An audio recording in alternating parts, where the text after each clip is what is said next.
Welcome back to episode 236 of the Hockey Cards Gongshow podcast. My name is Josh. I'm here with Baba Louie. I'm here with Phil from Canada and special guest host today, Jay, better known as Top Shelf Cookie Sniper from the Top Shelf Cookie Sniper podcast. Hey guys, how's it going? Woo!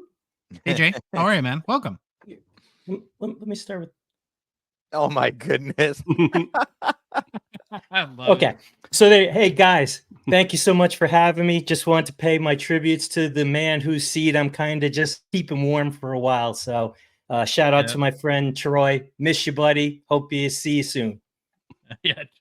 Jay did a 5-second honor of mute for Troy, which was pretty amazing. I'm gonna go to Phil. I'm repping you today. Got my Louds Crew t-shirt on. Yes, sir. How yes, to do sir. it. Love my boy. Love the Yeah. Louds. I'm Thank you, Josh. fan number one in the Louds Crew. How you doing, Phil?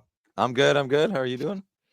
I'm doing well. It's a dreary here, Louis, in Minnesota today, and so it does affect you. You guys ever notice that? Yeah, of course. Like, yeah, I need sunshine in my life. Is it gonna be sunny in Toronto next week? Or probably not. No. Great. Smoggy. And we turn the clocks back, so it's getting darker earlier. All that fun stuff. Farmers, am I right? Yeah. Fall back. I had a good sleep in this morning, though. You boys, do you sleep well? I got up an hour earlier. Earlier? I thought it was an hour later. Oh, but you get up at 7 like normal, and you're up at 6. Oh, I get what you're saying. Yeah. Okay. Yes. Yeah. Yeah. Baba Lou, you doing well? You ready? Yep. Crunch time the next few days? Yeah. I don't know if everything's going to fit in. Baba Louie is like as big of a truck as you can get. And it's going to be quite the clown car tomorrow as we try to pack everything. I didn't even tell you this, Louie, but I did spend some time looking this morning on car rental sites, looking at minivans, thinking if we're not going to fit everything, maybe that would be an option for us. But there's no more room in there's no more room in a minivan. Oh, of course there is, because all the seats go down and the ceiling. 100%, there's more room in a minivan. Are you bringing the bubble hockey thing? Hopefully. Oh, okay. Oh. So a question: like if it doesn't fit, is that worthy of a minivan? I don't think so. Yeah, it'd be kind of handy. Johnny, that's my brother. Sorry, Josh, you're gonna bring it. No one's gonna play it. That's what's gonna happen. I'm definitely gonna play. You're talking my speed. I Jay's love off that. the show. You're done. You're done. I expect if you can't fit it in the vehicle, I expect it on top of the vehicle with a couple of bungee straps going and down the arm road. out. The arm That's out. right. Over. I love the guy with the mattress and the one arm. Oh my gosh, it's gonna be quite the adventure. Can't wait. We'll get it all in there. Oh yeah, you guys leave tomorrow. I'm riding in comfort. Yeah, we leave tomorrow. Not no minivan. I have 2 sleeps and then I leave. Yeah. Louis, you struck a chord with your Buc-ee's, the beaver costume. I must have. We've had more Buc-ee's talk in the past few days than I can ever. Well, than ever. I never heard of it, and now I kind of feel like it's so popular that do we need to do a show from a Buc-ee's? Do we need to open up our own? I mean, what's going on here? Because everyone seems to love Buc-ee's. I'll set up at a Buc-ee's. That'd be awesome. And you were telling me they have apparently like the cleanest bathrooms in the world. Like you can do surgery in them. Should we do our show from the bathroom? That would be kind of awkward? You could. What? You go to the bathroom, even at the urinals for us to stand up at. The second you leave, there's a guy wiping it down. The floor and everything. Dude, it's crazy. Oh, yeah, I'm not kidding. Oh, wow. Now, Jay, you said you have a Buc-ee's story you mentioned kind of in our notes. Yeah, so I've actually been to these throughout my life. So everything Louis telling you is absolutely true. And I'm going to throw a couple more things on there before I give you my quick little story, is that Buc-ee's has 2 world records. One, it's the world's largest convenience store in Lulling, Texas. It is 75,593 square feet. Whoa. So that's big. It's huge. That's not convenient. Not convenient. Yeah, you're right. That's not. And then the second record they have is the world's longest car wash, which is 255 feet of conveyor belts. So you have that for their world record. That's, you're talking almost a football field. Almost a football field. Yeah, so I was doing the math in my head. Yep. I thought you were going to say 200 foot swimsuit car wash, because then I'd be driving right there. Yeah, that'd be cool. Speedo wash. Yeah, there you go. And then I don't know, Louis saw this, but whenever I would go down there's 2 things when you go there you have to do. The first thing is they have a wall of jerky. Okay. Yes, Yes. wall Yep. of jerky. So there's that on a bunch of them, and then they have this amazing brisket sandwich. Ooh. I So like there's that.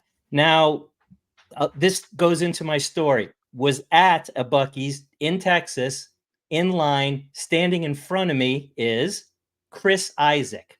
Oh, wicked game. Oh, There yeah. you go. There you Mhm. go. Good game to That- play. Pretty good. And to top it off, in his hand was one of those brisket sandwiches.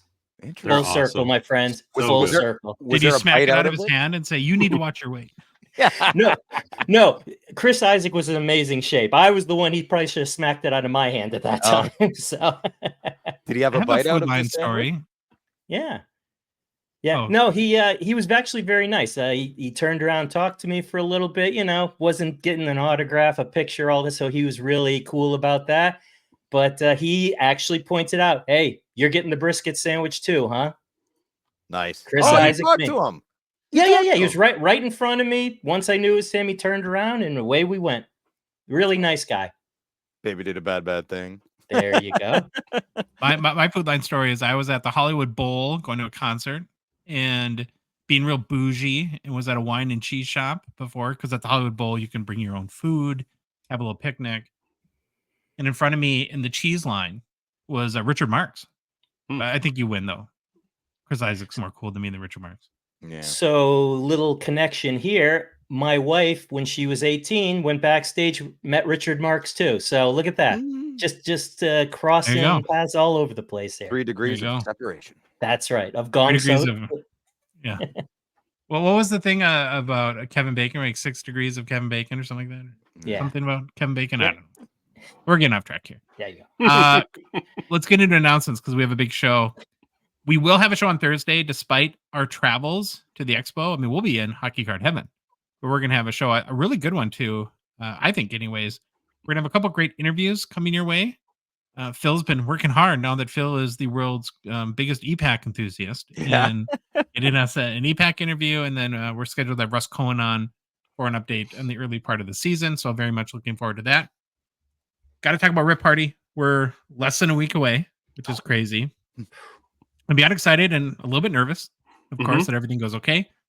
It's our very first event. I'm sure it'll be a total gong show, but that's okay. More giveaway news. Wait. More giveaway news. I think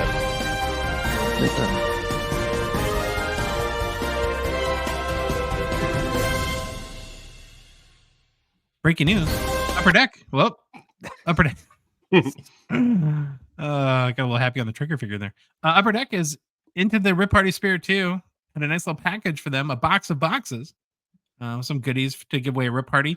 6 total boxes will be given away on behalf of Upper Deck 2024-25 Series 1, 2024-25 Team Canada, 23-24 Metal Universe, 22-23 Ultimate, and then 2023-24 SPX and Upper Deck Ice.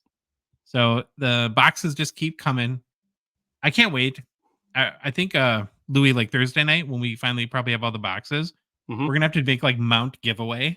Sure. And, like take a picture of that or something like that because it's gonna be insane. Yeah, I don't even know how many boxes we're up to. It's gonna be more than 50. I know that for more than sure. 50? Really, eh?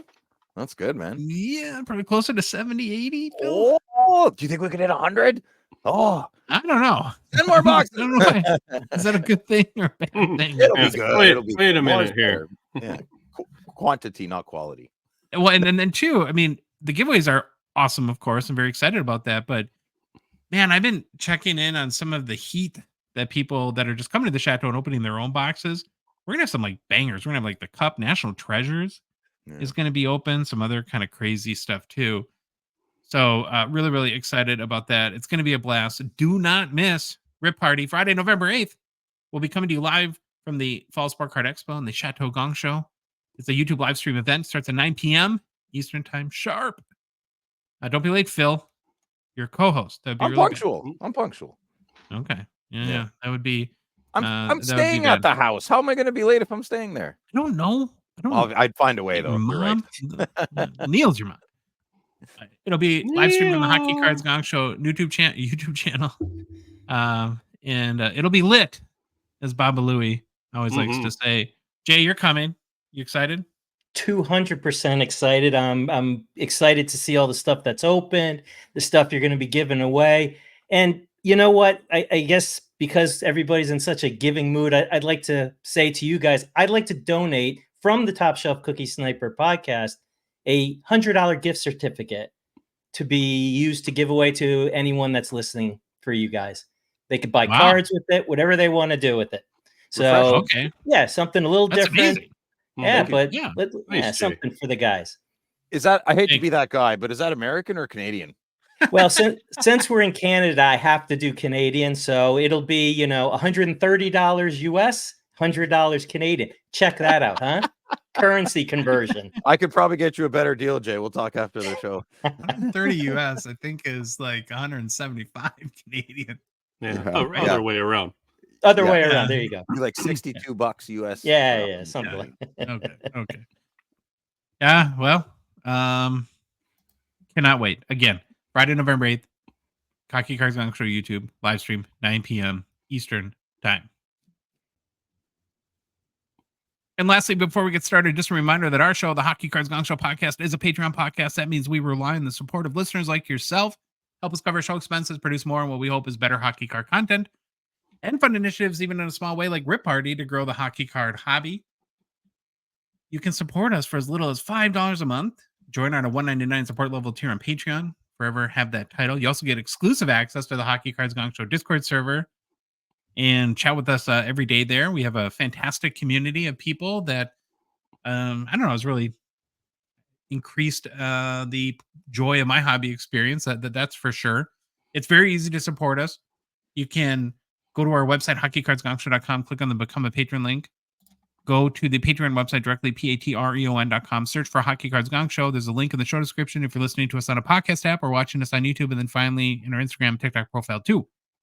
I do need to make one kind of announcement about, and as most people know, like it's getting a little weird with Apple lately, and that they're gonna, I think starting this month, charging like a 30% premium. So instead of like $5, it would be like $6.50 or something like that, and all that money goes to Apple, and that's if you use iOS, so on the iPhone. So if you do want to become a patron and you want to give your money to Apple, I suppose you can do that. Otherwise, if you just go to our website directly and do it through there, you'll probably, like on your computer, you'll probably save a little bit of money. The whole world is kind of dealing with this whole Apple thing right now. Yeah. We do have 3 new takeover. We do have 3 new patrons though since our last show. I want to give our gratitude and appreciation for Radar Ops, joined our 199. Seabells 99 forever, 99 forever, join our 199, and then Frosty Card 7 out of 199. Yeah, we fumble over the names. Yeah, is that what you like? Yeah. All right, Baba Louie. Yeah, are you ready with the game plan, bud? I am. Get the show going. Let's go. We're going to start off with get to know your Hall of Famers. Then we're jumping off to Who's Hot and the Struggle Bus. Following that, we'll get into some hobby news. Then we take a look at the Bedard Future Watch Auto Market Bonanza going on right now. Then the art of trading with our special guest, Jay. Then it's off to Gongshow Mailbag and hopefully some personal pickups. Oh, there are. All right, let's get going with get to know your Hall of Famers. And I think we're like down to the last 3 inaugural inductees to the Hockey Hall of Fame for our Get to Know Your Hall of Famers series. It's where we're taking a brief look at the life, playing careers, and impact on the game and hobby market for each Hall of Fame member. We break down each player we feature into a very quick bio, why you should care about them, and then finally a look into their hobby market. Now, today's Hall of Famer is Frank McGee. You guys ever heard of him? Yes. No? Yes. No, Okay. not until today. Okay. No, and that makes sense because he's another Ottawa guy. So I really, really enjoyed putting this one together like and learning about Frank McGee. What? Like Bobby McGee? No. Janis Joplin. You're a Joplin fan? That's the first thing I thought of. Oh, yeah. Good reference there, Louis. Like it. Thanks. I could have done a whole episode on this guy. Honestly, this is like the most fun and the most interesting player I think I've ever researched in the entire time doing this show. Like This story is nutty with a capital N. Okay, let's learn about Frank. Francis Clarence McGee was born on my birthday, November 4th, 1882, and lived until just 33 years old, dying on September 16th, 1916. He was born in Ottawa, Ontario, but died in France, and we'll get to that shortly. Played with the Ottawa Hockey Club from 1903 to 1906.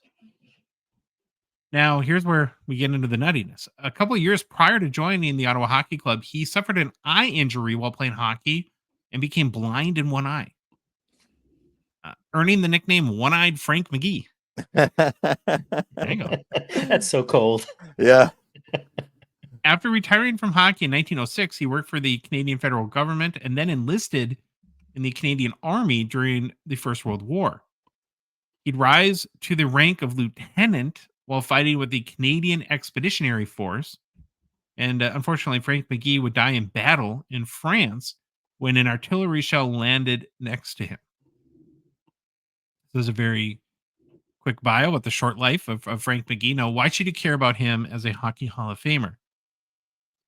Well, One-Eyed Frank McGee was a prolific scorer, played both center and rover position. Now, this is the first time rover has come up, and so I want to spend a little bit of time learning about it and defining it. So in the early days of hockey, there were actually 7 positions, not 6. There was a rover, 3 forwards, 2 defensemen, and a goalie.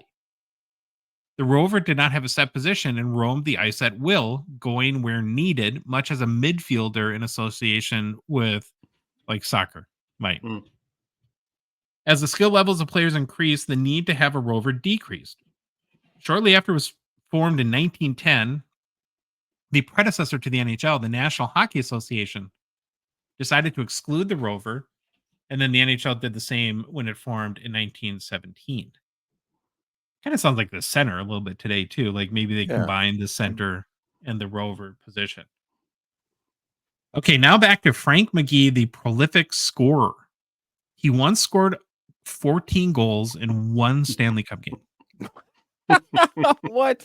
One-Eyed Frank McGee scored 14 goals. And I think, Jay, what you wrote in the notes here, he had, 8 in a row in game, Yeah, so he had 8 goals in that 14 goal game. He had 8 goals in a row, and he scored them within 8 minutes and 20 seconds. So basically almost a minute. Yep. Wow. Now, I haven't seen Shane Pinto do that, Phil. No, of course not. But there has to be circumstance for something like that to happen. Like if we had a time machine and we went back, are they all like laughing and they're friends? They're like, "Oh, Frank, like let him have another one." Like I have to believe there's. Phil, we've been looking at these guys for like a couple months now. Yeah, this game was like a gladiator sport. Frank lost an eye.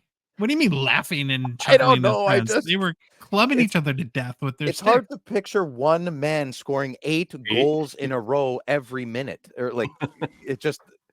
There has to be collusion, right? Like I don't know. Well, you should come watch me play. I'll show you. Yeah, like Vladimir Putin, eh? Didn't he score like 11 goals in a period? Attaboy, Vlad. Yeah. I think the hard part, though, with him is, I mean, he didn't have an issue with lower body injury. He lost an eye and played. So what's up with Shane Pinto and this lower body injury thing? Don't even get me started. Oh, yeah, Phil. Phil. Yeah, Phil. Yeah, we'll talk about Shane Pinto in a little bit. Mm-hmm. He also scored 5 or more goals in 8 separate occasions in games. Over his brief career in Ottawa, so in the regular season, he scored 71 goals in 23 games played. That's a lot. And in 20 Stanley Cup games, he scored only 60 goals during his career. That's pretty impressive. He was a member of the famed Silver Seven, helping lead Ottawa to 4 consecutive Stanley Cups. Every year he was with the team, they won the Stanley Cup. From what I read, too, it was really Frank's arrival to the team that ushered in the Silver Seven era. Is that what? No, you said that you knew a little bit about him before we started, Phil. What was your understanding or recollection of Frank McGee? Not much at all. I know very little about him. He's just one of the quote unquote founding fathers of our Silver Seven. He's like almost everyone we've talked about. There's a plaque at the Canadian Tire Center. Yeah. McGee was slightly shorter than the average Canadian man, but he was noted for being strong relative to his size and having a physical, at times rough style of play. Frank Patrick, a contemporary of McGee, described him as this: even better than they say he was. He had everything: speed, stick handling, scoring ability, and was a punishing checker. He was strongly built, but beautifully proportioned. Oh, there's a compliment. Ooh. And he had almost an animal rhythm. What's that mean? What does that mean? Like he's hunting? I don't know. Yeah. Yeah.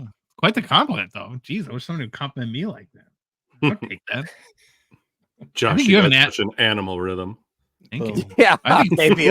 Yeah, okay. I think Yeah, he's Phil a has an regular- animal rhythm. That's what I would say, but I don't even know what it means. I'm just gonna... Okay, on to Frank McGee's hobby market. He's another one of these guys, again, whose hockey career predated hockey cards. It's the 1910 C56 set that Phil's taken a keen interest in. Mhm. That's really has been accepted by the hobby as the first hockey card set. So Frank Patrick, who just gave the lovely quote about our guy One-Eyed Frank, is card number 1 on that set. Making his rookie, Frank Patrick's, we're talking about basically the first ever player hockey card. But again, that's 1910, and Frank McGee retired in 1906. There's been quite a few tribute cards that have been popped up over the years, but I can only find 14 total sales of any Frank McGee card letter sales history. It's kind of sad. I mean, this guy has like a crazy legacy. Mm-hmm. Loses an eye playing hockey. They've got to have Goes on. relatives. These guys? We're not digging hard enough. Like Frank McGee's Yeah. got to have a great grandson out there with some cool stuff in a tickle trunk. Maybe. Yeah. Bobby. And yeah. It's kind of sad. I think that there's not more to celebrate and collect in our hobby for some of these guys, especially with the hockey legacy like a Frank McGee has, which is it's been, I guess, somewhat lost at this point. So there he is, your Hall of Famer Frank McGee. What stood out to you guys about our brief look at his life and career? When men were men. The guy lost an eye and he's still playing hockey. I got a guy who stubbed his toe last week and he wanted to go home early for raking. Leave. Oh, yeah. I like how tough they were back then. And I like how they maximized their time and they didn't sit around and stare at a wall, and they lived, man. It sounds, they all died young from war or tuberculosis, but these boys lived, and I don't think Frank McGee was any different. Jay, Yeah, I you had think- some notes you wanted to share? Yeah, I mean, like you mentioned in your discussion of him, the way he died, obviously it was in wartime, but more specific, they say that an artillery shell actually landed next to him and they never found a body.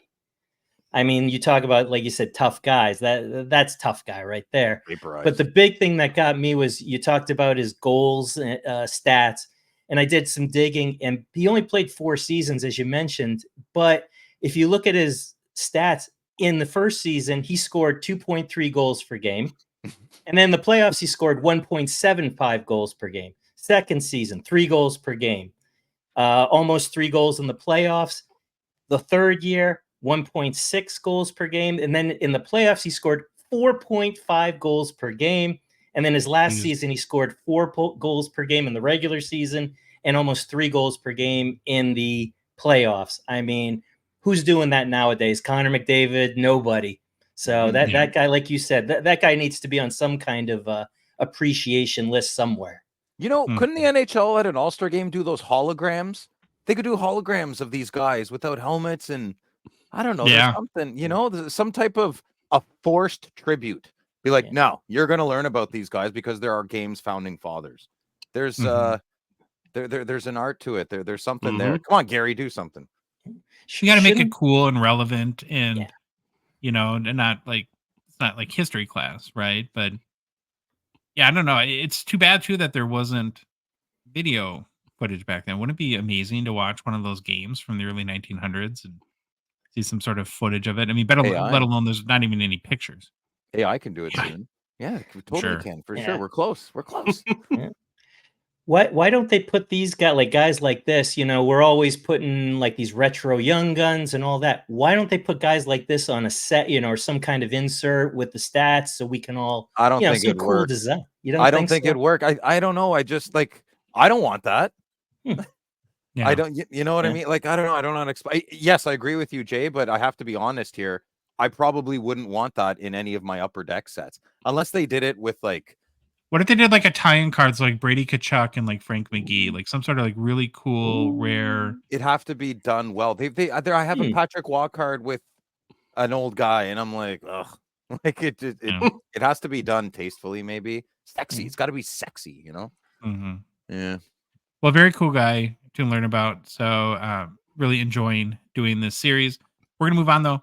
It's we're week 3 already of Who's Hot in the Struggle Bus. A year or two ago, Jay actually gave me a Struggle Bus T-shirt, which I still wear and love. And so, thank you again for that, Jay. If you're not familiar, Who's Hot in the Struggle Bus is where we pick a player that's lighting up the lamp often, especially lately. Then we pick a guy who's maybe hiding their head in shame in the world famous Struggle Bus. We're gonna get right into it in our picks this week for we'll start with Who's Hot. Oh, I'm gonna look ahead, Louis. Louis is gonna have a conniption fit because his boy Yep. Nico Heishier is not on the list, but I had to go Sam Reinhart. Now Sam Reinhart is so hot. Had to bring out for the first time this season the Who's Hot hot tub. I'm not sure I would get in wearing my full uniform, but I'm not gonna argue with Sam. You know, his world. We're all just living in it right now. He's tearing up the league. Start the 2024-25 season. And for some reason, we still can't get Captain Matthews out of the hot tub either. He's been there. I think he's kind of a permanent fixture, Phil, in the Who's Hot hot tub. Yeah, that's okay. Is he pruning up or? I don't think he does. I think he's a special. You don't even like AM34. You just like ribbing me and trolling me. That's all. At least I'm true to my values and my players, and I'm loyal to a fault. Okay. Mm-hmm. This isn't about Matthews, though, Phil. This is about Sam Reinhart, who has a point in 11 of the Panthers' 13 games to start the season. Dominated in the Global Series over the weekend in Finland, finishing with 2 goals and an assist on Friday, and a goal and another assist on Saturday. On the season now, he has 10 goals, 11 assists for 21 points in 13 games played, which pretty good. This is coming off a career year, too, where he had 57 goals last year and 94 points in 2023-24. And I don't know. It looks like he might be keeping that rolling into this season. I would have thought he would have been like a big drop-off guy this year. You know, call me a hater, but I was thinking, we even talked about it, I think, a number of weeks ago in our previews, like 35, 40 goals, something like that max. Mm-hmm. And, you know, who knows what'll happen, but he is off to a blazing start. That's for sure. Sam Reinhart is a 2014 Young Guns PSA 10 Pop 382, 71% gem rate, last sold for $90 on November 1st. Up 11% in the past 2 weeks and up 28% in the past 3 months. So there we go. First guy in Who's Hot is Sam Reinhart. Jay, we gave you the next pick. Who did you go with? Before I do that, just really quick, a little piece of nugget I found today. Do you know that the 3 players who are leading the NHL in goals are all wearing number 13? I saw that. Isn't that cool? Yeah, that's great. Yeah. So to Johnny Hockey. It's a Louis guy Heishier, right? And then Cole Caulfield, who just switched in honor of Johnny Hockey, and then Sam Reinhart. That is very cool. Okay. So great job. Great pick. I went a little differently. As you see on the screen, I went with my boy, Tage Thompson of the Buffalo Sabres, of Josh's Buffalo Sabres. Now, Tage Thompson's been doing pretty well. He's played in 11 games. He has 7 goals and 6 assists in those games. And if my math is correct, that's about 13 points, so a little over a goal or a point per game. Not too shabby.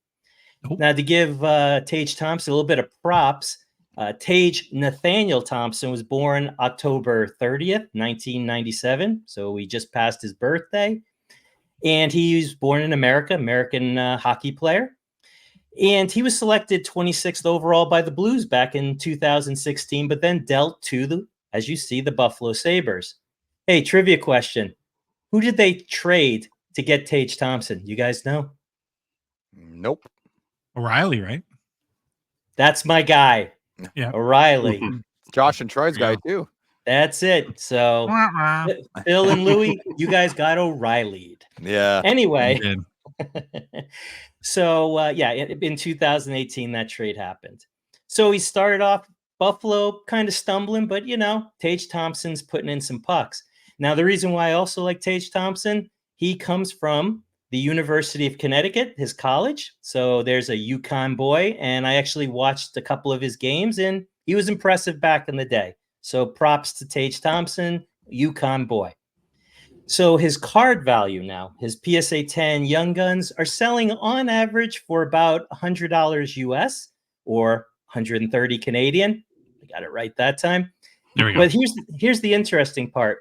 He has a pop count of only 540. So he's under that 1,000 threshold that I like to look at. But on top of that, his gem rate is only 27%. So very low gem rate, very low pop count. And then to top it off, if you look at where he was a couple of years ago when his card was selling, when he was at his height, it was selling for over $200 US. So if you could get in on a Tage Thompson for under $100, you're going to be golden, because in the last 2 weeks, this card's gone up in about 16% in value.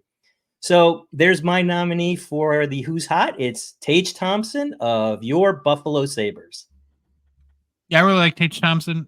He just needs to be more consistent. Yes. It's like, yeah, good Tage Thompson, then he disappears for 6 months, and then he comes back, and now he's riding high again, which is good because Buffalo sure needs him to play well. So let's hope for him in the hobby that he continues to play well, because he's one of those guys, like from the eye test perspective, who amazes you when he's not. He's just so big and skilled. He's fun huge. Kid's a monster. He's a monster, man. Yeah, he's got a rip of a shot. I mean, when he puts something behind that thing, there's some force behind that shot. So he's actually been told by coaching staff at certain times, look, shoot the puck. Stop, you don't always have to be the great teammate. Shoot the puck. And I think he's starting to do that a little bit more, and that's why we're seeing that goal production get back to maybe what he was doing early on a couple of years ago. Okay, so far we have Sam Reinhart, Tage Thompson, and Who's Hot. Who did you pick, Phil? Oh, I picked super hot Sid the Kid. Actually, no, not Sid the Kid. More like Sid the Senior at the ripe old age of 37. Man, I love this guy. Very similar stats to Sam Reinhart. It's very similar to Josh's picks, but my pick is better because my player is older and he has to do more to win and get points. So Sid wins, I win. Sid's very hot in his last 3 games. He's on board for 7 points, and out of those 7 points, 3 are goals, 4 are assists. He's still showing he's got the legs for that cardio because he's averaging over 22 minutes ice time, and he's a +4 on the year. Sid's never going to be a minus. He's a top dog. So go ahead. No. Good. As a lifelong critic of Crosby, I'm very, very happy to have turned the page on him, and he's got my mucho respect. Golden goal or not, if I can be a little honest, when he scored the golden goal, I was going through Hasselhoff and his mom. We were breaking up, so it was very, very difficult. So I associate Crosby with sadness and tears, but I love him now because everything's great. So Sidney Crosby is a 2005-2006 Young Guns Series 1. His PSA has a pop count of 1,219 and a 50% gem rate. The last card, PSA 10, sold for, man, this is so crazy, $2,394 American dollars on November 2nd. It's actually down 14% in the last 2 weeks. I don't know. It's probably always got a 10-20% delta, and it's down 20% in the past 3 months. So yeah, I'd love this card, but I don't want it in a slab, and I would love to pick one up for my top loader binder gang of Young Guns. I have questions. Okay. So you're saying Crosby broke up your marriage or your relationship? Or no, I was at the bar with the rest of Canada. I was at a bar in a living room of their friends, and when Crosby scored the golden goal, I was on the phone with Hasselhoff's mom, having a very intelligent conversation, I'm sure. And so that doesn't. So I've always been kind of meh and bitter, jaded, but you know what? He's a stud, man. He's a quiet leader. He has all the qualities I wish I had. Quiet leader. Mm-hmm. I'm a loud leader or follower. I don't know. Yeah. So I'm a big fan of Crosby. I think. Don't be so hard on yourself. Number one. Secondly, when you were a critic of Crosby, like aside from sort of emotional just bitterness, what were your individual critics? Like, what if you were? Nothing.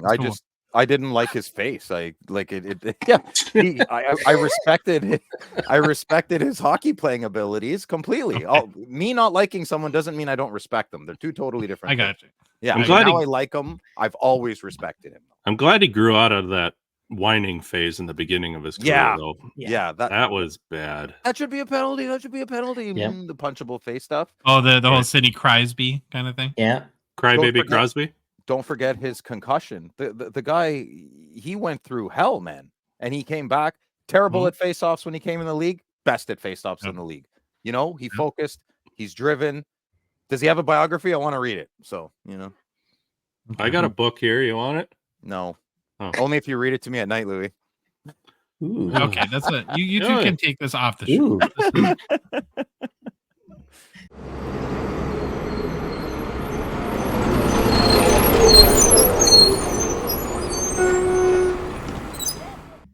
Well, there it is. The world famous struggle bus is pulled up, and it looks very full this week, and we'll get into that in a minute. My pick for the struggle bus this week is Wyatt Johnston. Now, over his last 5 games, the young Dallas forward has registered just 1 lonely assist. That's after starting the season pretty hot, where he had 5 points in their first 6 games. Just 1 goal so far in the season, 2 and 11 games played for Johnston. Now, this is coming off a 32 goal, 65 point season, which was his second year in the NHL last year. He is still just 21 years old, though. I don't think there's any great cause for concern at this point. Just a little rough patch, right, Phil? Is that what they call that? A rough patch? A little rough patch, yeah. Peaks and Little rough valleys. patch. Peaks and valleys. Mm-hmm. Check this out. Now, I was kind of like looking at, yeah, when we do these struggle busts, I always try to find articles. They'll maybe have like the coach or general manager talk about, or the player talk about what's going on. And I'll look at their line combinations to see where they're playing. Oh man, Dallas is this team is nutty. So recently, Johnston has been centering Dallas's third line with Jason Robertson and Evgeny Dadonov as his wing. That's a heck of a third line, if you ask me. And Louis is going to find this really funny too, because if you're watching and you see, so Dallas's fourth line center is currently Sam Steele, who was a player in the Minnesota Wild, who was our first line center with Kaprizov and Zuccarello. Mm-hmm. So all I got to say about that is, Your Honor, I rest my case. I'm a Minnesota Wild. That is, That's the Price is Right, eh? The mountain climber. nobody has a third. Nobody. Jason Robertson and Wyatt Johnston on your third line. Oh Wow. my god, No. That's crazy. Nope. He is getting some time on the Stars' first power play unit, PB unit, as Louis likes to say when he wants to be dirty. But I don't know anything about that. And Wyatt Johnston is a 2022-23 Young Guns PSA 10 pop 797. Just a 32% gem rate, lost over $117 on November 1st, down 11% in the past 2 weeks, and down 29% in the past 3 months. Now, Jay's turn, and you have completely loaded up the struggle bus, Jay. Yeah, so I'm so happy to be doing this segment at this time period because it gets me to be able to vent my frustrations about, well, let me just put it, Louis, let's just put it up there. On the struggle bus, I am putting every single Boston Bruin player except David Pastrnak on that bus. You can do This that? team, well, there's a Jay lot of sure, room. why not? You can't. There's a lot of room on the bus. So, you know, we're going to start loading the bus up because at the beginning of the season, I mean, most people said, hey, this team is definitely a playoff team, maybe even contend for, you know, for something. They don't look like it at all. I mean, if you're looking at just, for instance, their top 3, so I'm talking about Pavel Zacha, Elias Lindholm, Brad Marchand. Zacha has 3 points in 11 games. Marchand has 6 points in 11 games, and Elias Lindholm has 6 points in 11 games. And these are all the guys who are playing with David Pastrnak, who has 10 points in 11 games. So he's pulling his weight. But the rest of the team, Swayman, all those guys, just getting off to a slow start, and they just look terrible. So I figured, you know what? Let's put them on the bus. Let's make them go all the way to the back of the bus, hang your head in shame, and think about what you're doing. And hopefully at the next bus stop, they can come off and they can be something entertaining. I have an observation, Jay. Go. The vibes around your team seem all bad. Like going back to the whole Swayman thing, you guys keep doing that stuff, and that's not good for your culture and your chemistry. And I don't understand like why management doesn't get that. That it's like year after year, it's like we're saying horrible things about our players in arbitration. We're fighting over contracts.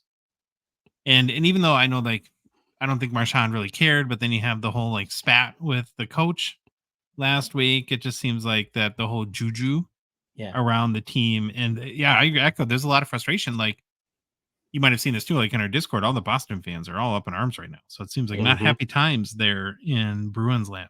No, and you hit the nail on the head. I think it started. Actually, I'm going to go back to even a couple of years when you lose a guy like Bergeron and Krejci. You know, it's tough to recover, but they look good.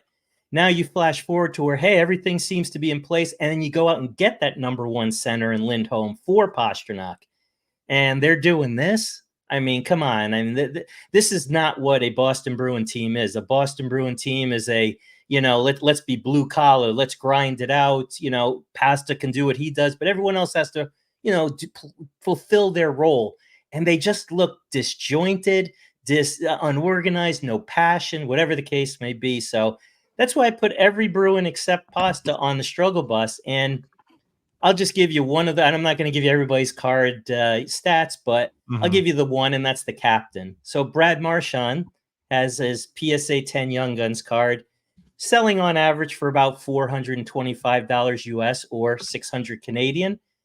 Main reason for that is he only has a pop count of 189. So very low pop count on that PSA 10.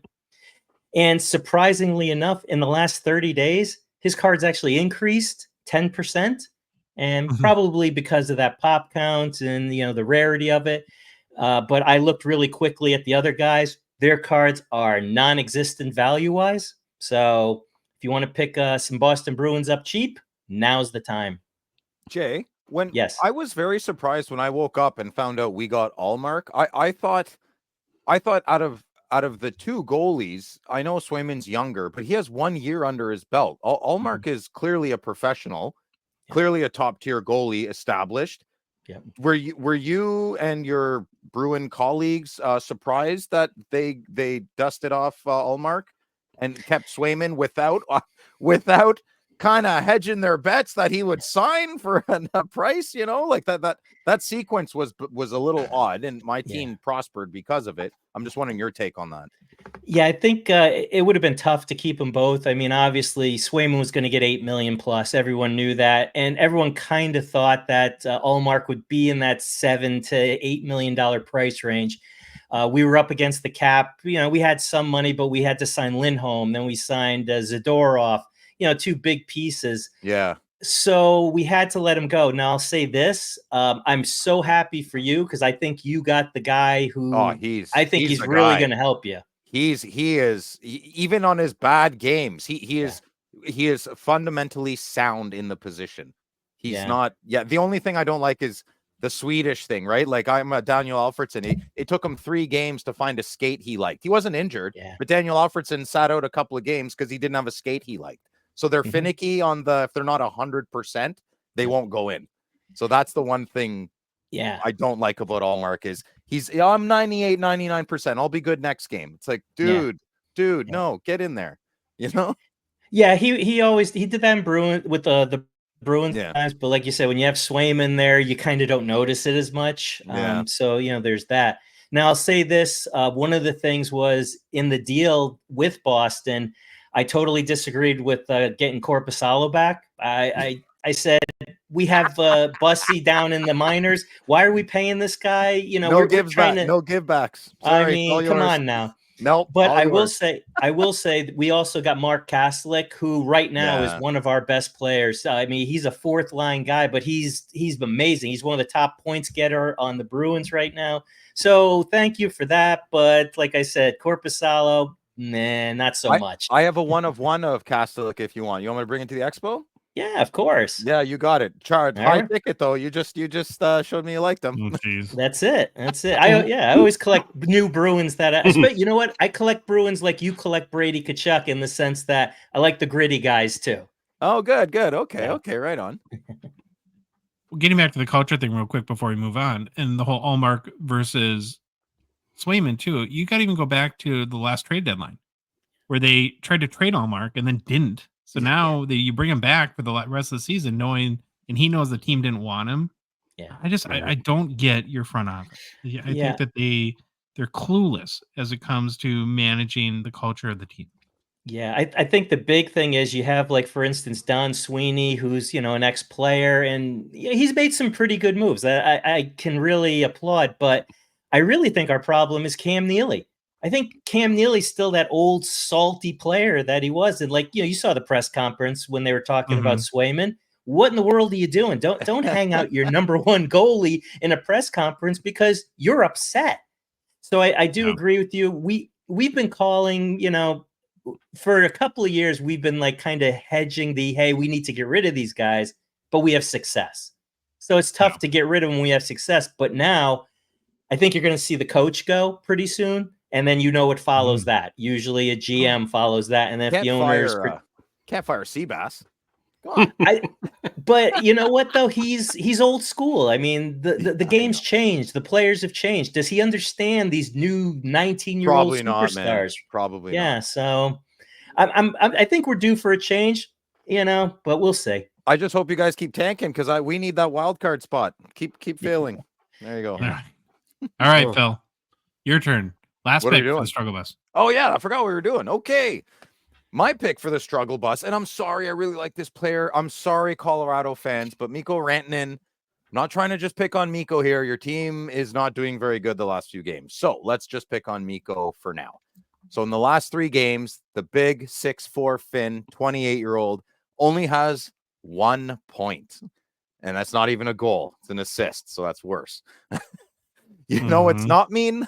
Okay, that's a little bit mean, but it's not mean playing hockey for a career and making millions of dollars doing it. So relax, everybody. He's fine.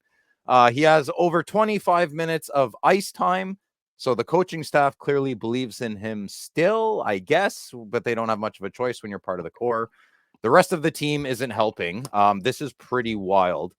Out of the entire bottom basement, the 10 worst players in the entire league for plus minus, Colorado has 5 of them. Whoa! In the last 3 games. That's crazy. Yeah, that's insane. So not to blame Mikko here independently, it seems like maybe a team meeting is in order to, suck less. Hold your hockey buckets, folks. Believe it or not, there's another rookie in the 2015-2016 Upper Deck Flagship Series 1 product. And you guessed it, it's yours truly, Mikko Rantanen. He is a 2015-2016 Young Gun Series 1 Young Gun. His PSA 10 has a pop count of 1,176 with a decent gem rate of 46%. Wow, that's pretty cheap. And it sold for $84 American on November 1st. So that's down 18% in the past 2 weeks and down 3% in the past 3 months. I think he's a pretty safe bet if you buy his card. I mean, so if they have a bad year, it's still Mikko Rantanen, right? He's still going to be a good player. But yeah, that's my pick. And sorry, Colorado, it's not your week. Hey, Luke, go back real quick. I always got to say this when you talk about Mikko Rantanen's Young Gun.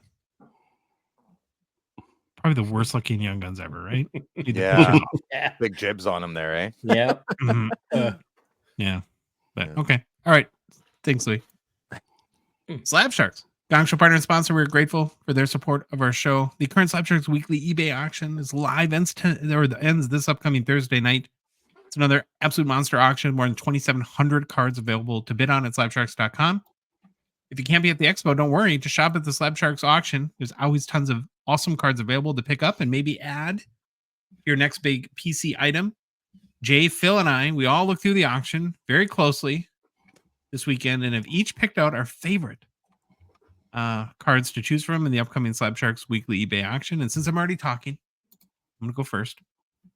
My first pick is a 2022 SP Authentic Austin Matthews Sign of the Times black inscribed auto out of 15 with the inscription 2021-22 Hart Trophy.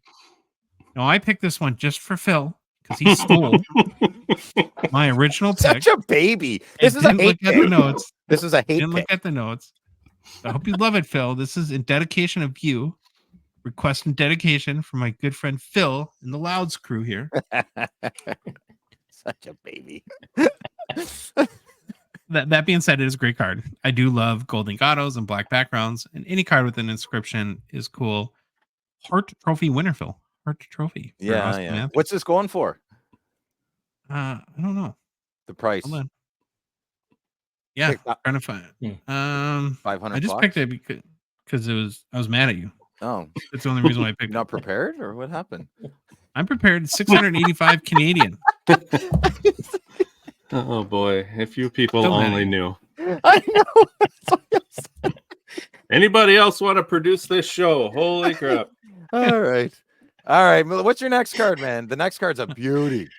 Beauty. Beauty. 2020-21 SP Authentic Kirill Kaprizov Future Watch Auto at a 999 BGS 9.510. Just love this card. Just love my boy Kaprizov. It's hot. I do not have Hot. this card, which sucks. What? Maybe at the expo I'll have to get this. How is that possible? You don't have this. This is. I'm going to say this. Just I saw this card, and I didn't pick it because I didn't want to, step on your toes, Yeah. But I'm Did you- I'm looking for this card. I am What's definitely Rob- looking for. Yeah, I what's love Rob this go card. for? I love the uniform. Yes. What is Yeah, Rob we over were. there? I was at Louis the other night, and they had their reverse retros. We'll get to you, Phil. We'll get to you. And I mentioned to Louis, like you do all the time, it's like this needs to be their regular uniform. Agreed. Their regular uniforms suck compared to this. They just do. Raw Phil, I think.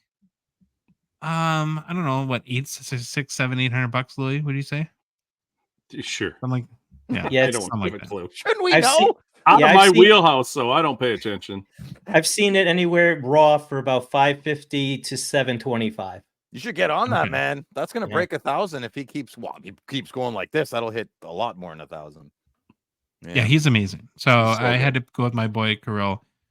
Love the card. It probably is well, and two, I think this card has extra significance because of the whole sticker fiasco with his cup cards, especially. And so, given that's on card, it's a big deal. Very good point. Yeah. Yes. All right, Jay, let's go through your two favorites. All right. So I went with this beauty of a card, and it is a 2021 The Cup Sidney Crosby. What is it? Stick and Move Gold Flake out of 5.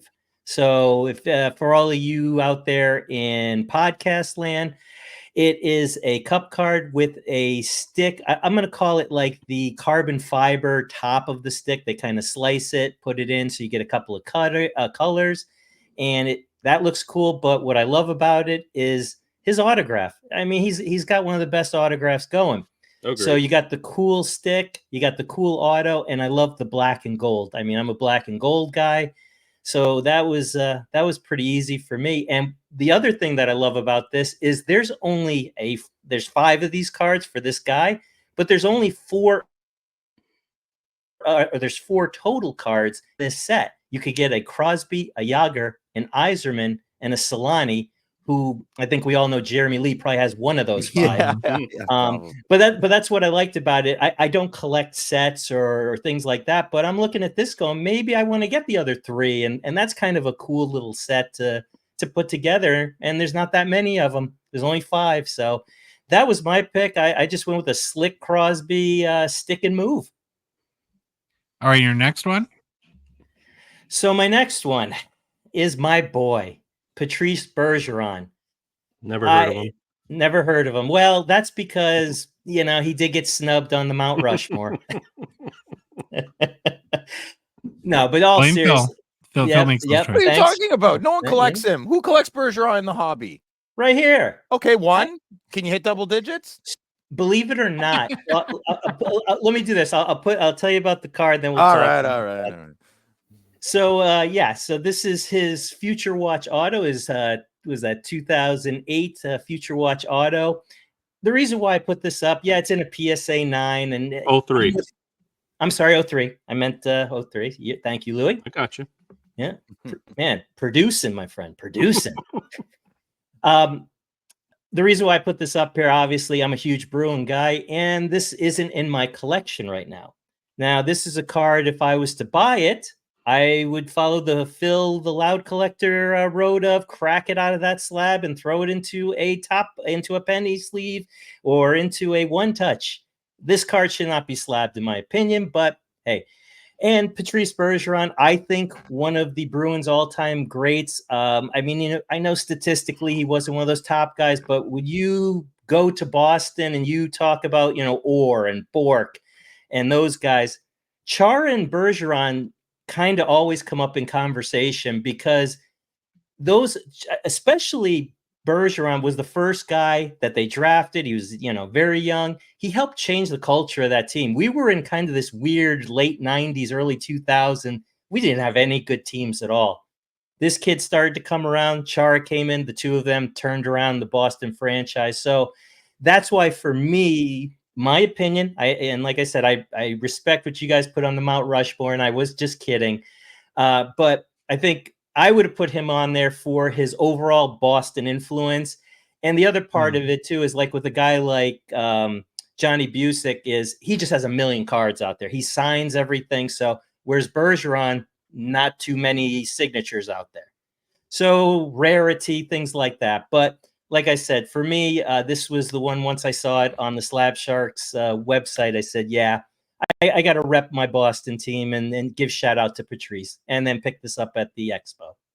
I feel like you don't see this card very often. Like Never. doing the show, you Yeah. get used to seeing sort of the same cards over and over again. And I don't remember. I feel like this one doesn't come up for sale real often too. So maybe that's another reason to look at it if you're a Bergeron or a Boston fan. All right, Phil. Well, you took 3 picks instead Yeah. of 2, including one of mine. Yeah. So It'll make I hope sense, it's though. good. Okay.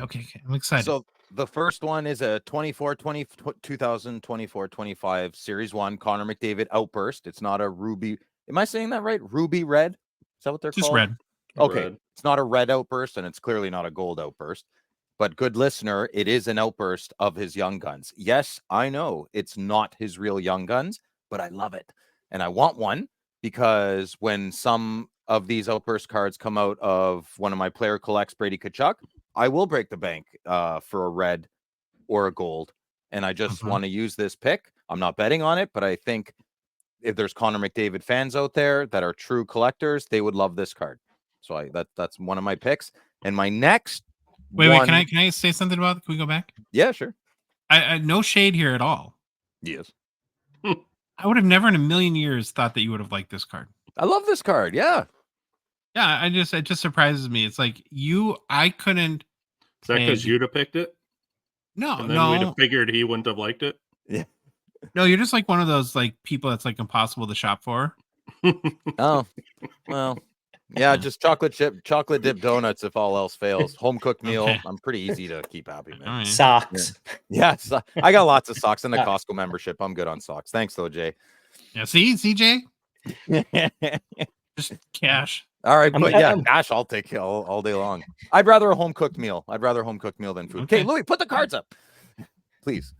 Thank you. Okay, so there's a method to my madness here. So what you're looking at, good listener, is a 2019-20 regular The Cup RPA rookie patch auto out of 99. Usually the better players get out of 99. Some years they screw up, like last year with Jake Sanderson. But this is the Cale Makar out of 99 raw, no slab. Yay.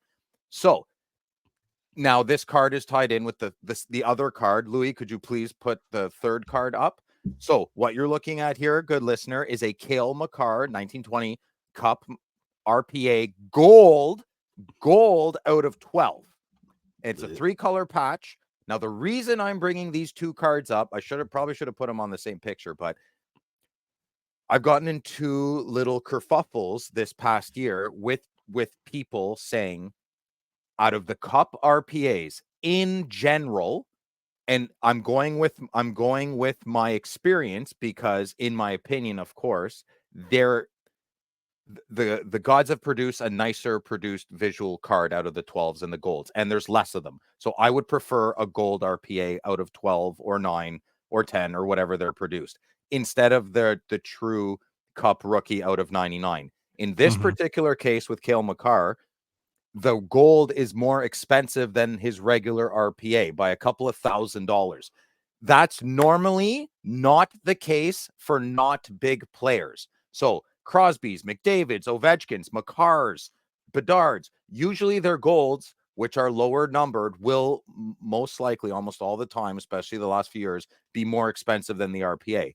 I'm a Brady Tkachuk collector. I have never paid more for one of his gold RPAs out of 12 than his regular out of 99 RPAs. There are people online that will disagree with me. I'm not agreeing or disagreeing. I'm just saying the landscape is changing. So, well, that's it. I guess I'm just yelling out in the ether. Well, I have a theory on this. So I Okay. think the patch on the out of 99 is kind of weird. And Yeah, it wasn't the best example. right. I mean, I would much rather have the gold just because of the patch. Yeah. It's kind of a weird, doesn't even look like part of the patch, but I'm sure it is on the out of 99. So I think that has something to do with it. Well, if you're a Canadian hockey cards collector and have not used Slabsharks yet for your eBay consignment services, well, then you're missing out. They make your life so easy to sell cards on eBay. Why are you doing all the work when Slabsharks is ready to do it for you? Plus, your cards get listed in maybe the biggest weekly hockey action going. I don't know what's better than that. Nothing, Jay. Nothing's better than that. For complete consignment information, including payout rates, and to get the process started today, head to slabsharks.com or just drop off your cards at the expo at the Slabsharks booth at number 1615. And boy, that's a big layout. You can see the little Slabsharks. We'll be there, right? Chilling in our custom. I tried to draw some arrows there to help everybody out. We're right by the nice. food court? Oh, no.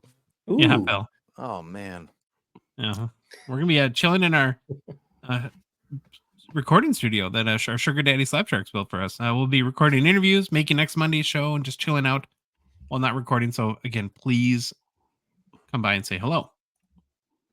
Happy news! Hobby news. Shimmy no Yuso. Nice! Yeah, Hope. There it is. Yeah. Right, but I've been practicing, and that was what it was. So let me shoot this, because I've got for Greek Nia Ahove. What's that? No, I don't know what that means. Oh, okay, stupid Google Translate. Oh, Yeah, it feels that really great. All right, so let me give you a good one. Hobby news. Oh, wow. That was like the alt rock, Yeah. smooth jam, cool 108. Yeah. I'm uncomfortable. All right, well, good. Because it's time for the Pinto Watch update. It was 6 shows ago now where we debuted our first looks this season at the Pinto Watch. Of course, we're tracking the Young Guns values for our good buddy Phil. We're doing him a service, really, because he's so certain that Shane Pinto is going to have a breakout season. He went all in. He pushed his chips all in, folks. Purchased over 400 Shane Pinto Young Guns. Get out of here. 6 games so far this season. Pinto has 1 goal and 2 assists for 3 points. He's been injured. Is week to week with the lower body injury. When do we expect him back, Phil? What's the word on the street about Shane Pinto's return? It's week to week. Oh, but... Yeah. So the last time we did this, here's where the baseline. We said we looked at his Young Guns values, both raw and PSA 10. At that time, his raw Young Guns was going for about $5 US and PSA 10 about $35 US. So, Phil, any predictions? What's happened over the past 3 weeks to your boy Shane Pinto's Young Guns values? I don't think anyone's even bought a Shane Pinto Young Gun. People have. Really? Oh, that's good. Yeah. Thanks, guys. Well, we did our research, averaged out the 3 most recent Young Guns raw sales. Right now, they're about $3.50 US. Oof. That's about a 30% decrease in the past 3 weeks. Or in your case, that's about a $600 loss. Would Phil. you be quiet? Get out of here. I don't need the total tallies, man. Are you okay? Do we need to I'm pause? fine. Do you need to blow into a paper bag or something like that? How many games has he played? 6? How many games are there in a season? 82? You know what the number one ability is, Phil? Availability. Yeah, I know. So I will admit it is freaking annoying how not my team can't have 3 centers play on the same game. So when he comes back, Norris will get hurt. Don't worry. Don't worry. Well, then now the last sale for a Shane Pinto 2021 Young Guns PSA 10 popped 343, 36% gem rate, $44.50 on October 31st. Phil, now that's a healthy 27% increase. So depending on how you've, broken up your purchase here. Yeah. Well, what percentage of your 400 Pinto Young Guns are raw versus PSA 10? No, I have it's separate. I have I'm not telling you. Over 400 raw young guns. The PSA 10s are separate. If you don't know, I'm not telling you now. Yeah. No, you have to. No, I'm Big. not. You No, have to. I quit. Check your No. contract. Check your contract. I There's a can't read. specific Pinto clause. I'm not. Listen, you better give me this much energy. You better match this vibe on the positive side when he starts will. in hat-tricks. Okay, I promise. All right. I'm committed to, we want you to be Phil. This is obviously your Because I'm retirement going to take you out for dinner. Of course you want me to do well. It's a win-win. We control him or we can be with him when he wins. You have to come clean. How many PSA 10s do you I over 10. That's not over 50? No, not over 50. No. Over 49? No, I'm not playing this, man. Come on. The good listener doesn't want to listen to this. They don't care how many Pintos Phil has. Maybe they do. We are all we love very this. invested in this. Yeah, we love this. This is like amazing. Okay. And why, just to jump in real quick, why the us public like this outside of this podcast is because you've influenced some of us, myself included, to pick up oh my god Shane Pintos, and there you go. Yeah, that's awesome. That's awesome. Great. Okay. So it's a little bit of a dip. He's hurting. Got a boo-boo.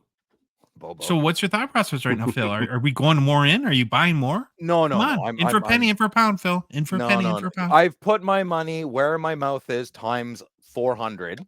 And I believe in him. I love him. He's a great guy. Never want to meet him. Actually, Pinto, I would meet Pinto. He seems like a pretty authentic, down-to-earth dude.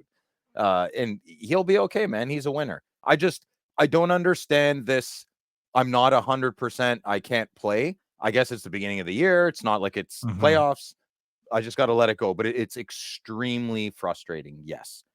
The Allmark thing. You're still confident at the end of the day. Yeah, he's too good. He's too good. He's that good. All right. Well, we're going to check back in about a month or so on the Pinto Watch. Very excited for that. Yeah.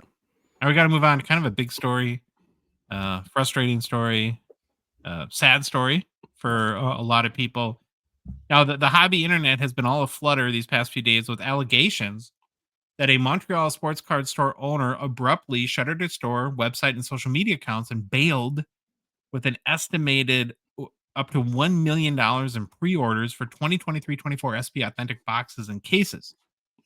Then said shop owner was spotted on the glass a few days later at an NHL game, eating chicken wings, wearing a fancy sweater. Day or so after that, this man, Maxime Brown, I guess fired back up his Facebook and made a long post saying that he is basically misunderstood, under attack, and he plans to offer refunds to people. And I've been following along, and there's a bunch of people saying nobody's been refunded to this point. There's tons of allegations being thrown out left and right. It does not look good, of course, if you had given him some money for SPA pre-orders. And I very sincerely hope that anyone who pre-ordered through this person gets their money back. And if he did something illegal and nefarious, my hope too is that he'll have to answer for that. Beyond that, I'm not personally involved. I don't think you are, Phil, or any of us here. So there's, so much that we can comment on this exact situation. But before we kind of get into the implications and talk about just pre-orders in general, I know, Phil, a couple people that have been impacted by this. Like, what have you heard about this whole situation from them? Yeah, it's unfortunate. Two people I know. One I spoke to on the phone today, and no names or nothing, but he's a good guy, family guy. And yeah, four cases worth, 25,000 down the toilet.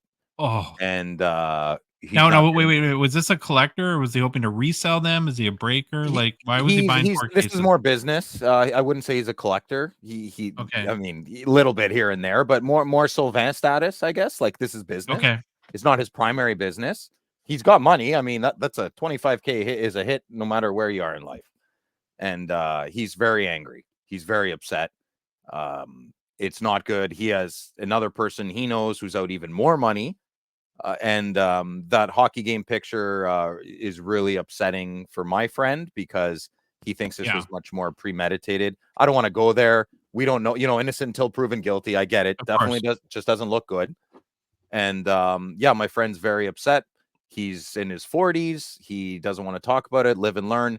He knows not to make that mistake again. But it was such a good deal, right? It was, $6,000, was it 6,225 per case. He got, 4 cases and he never got them. So lesson learned. And that's what he said today on the phone too a lot. Like, I knew better. I should have known better, live and learn.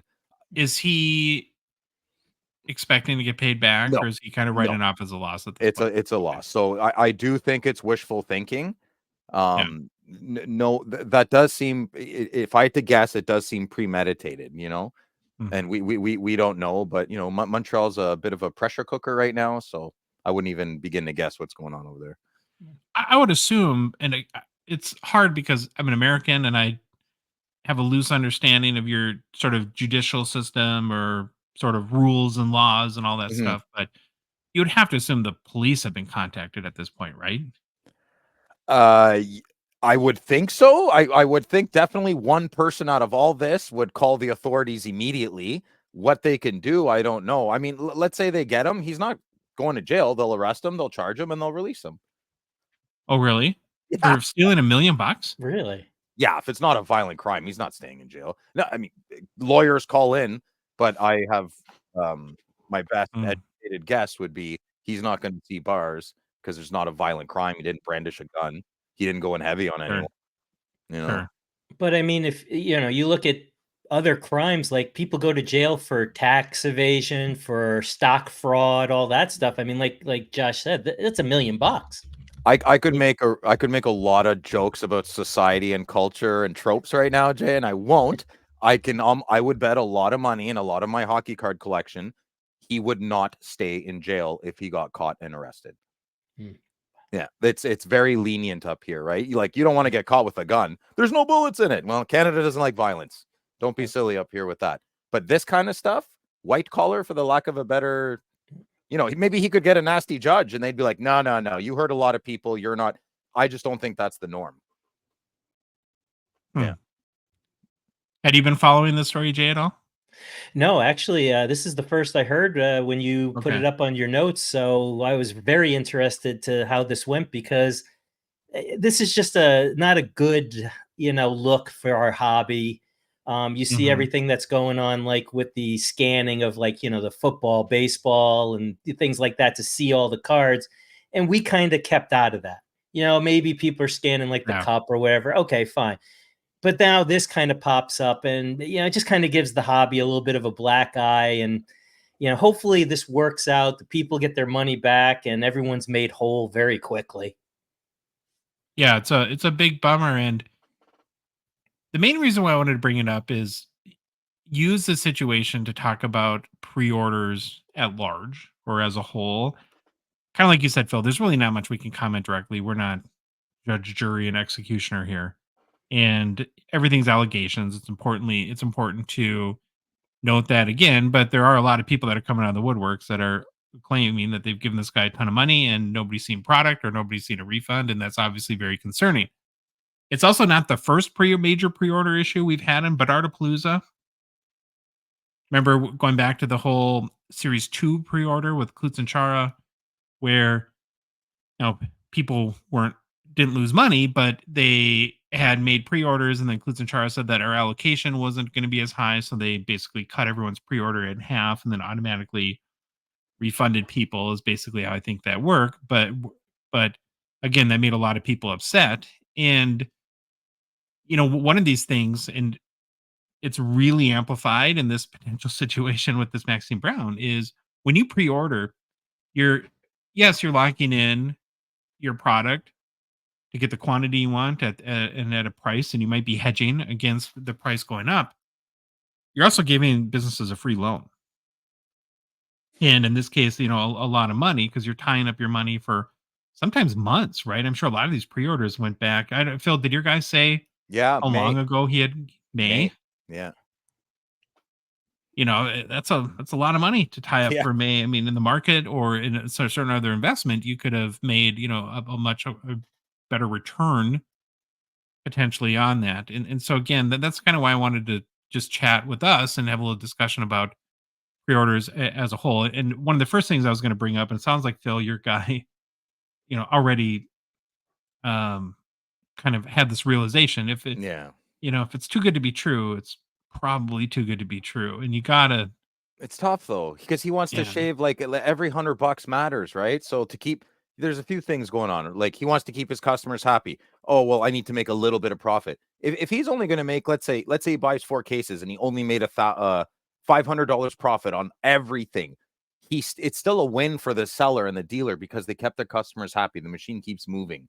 So I feel bad for these guys sometimes when they're looking for the best price. Maybe they're in a lapse of judgment in that moment, just screws them, Okay, so I get where you're coming from there, but I do want to point something out that, and I'm not saying you're doing this. I just feel like this happens in our hobby a lot. It's like that there's this sort of notion that in order to be good to the hobby, you should only make $500 on a $25,000 investment. If you're investing $25,000 for a $500 return, you're an idiot. Yeah. You are. I'm sorry. I picked the low number just to say it was a bad investment. No, I know. Okay, but yeah, I'm just saying that there's like this mentality that you shouldn't make money as a hobby business person. That would be a awful investment. That's right. bad, I mean, what's the percentage return? Like 2, well, 1.5. Yeah. So something like that. It's just bad, right? That's get better that interest is from the government. not a wise investment. And so hopefully that somebody did with the intentions to make a little bit more money than that. And then you just have to, assume that a competitive market will, kind of make sure that the collector gets the right price or the competitive price for that. But I know, since the way I look at this, like if I'm going to well, first of all, before we even get there, have you guys ever pre-ordered a product? Any of you, Bill No. or Jay or Louis? No. Yeah. Is there a circumstance where you would? So for me, when I did it, it was, a flagship Series 1, Series 2, 2-3 boxes at what, $120 to $140 US.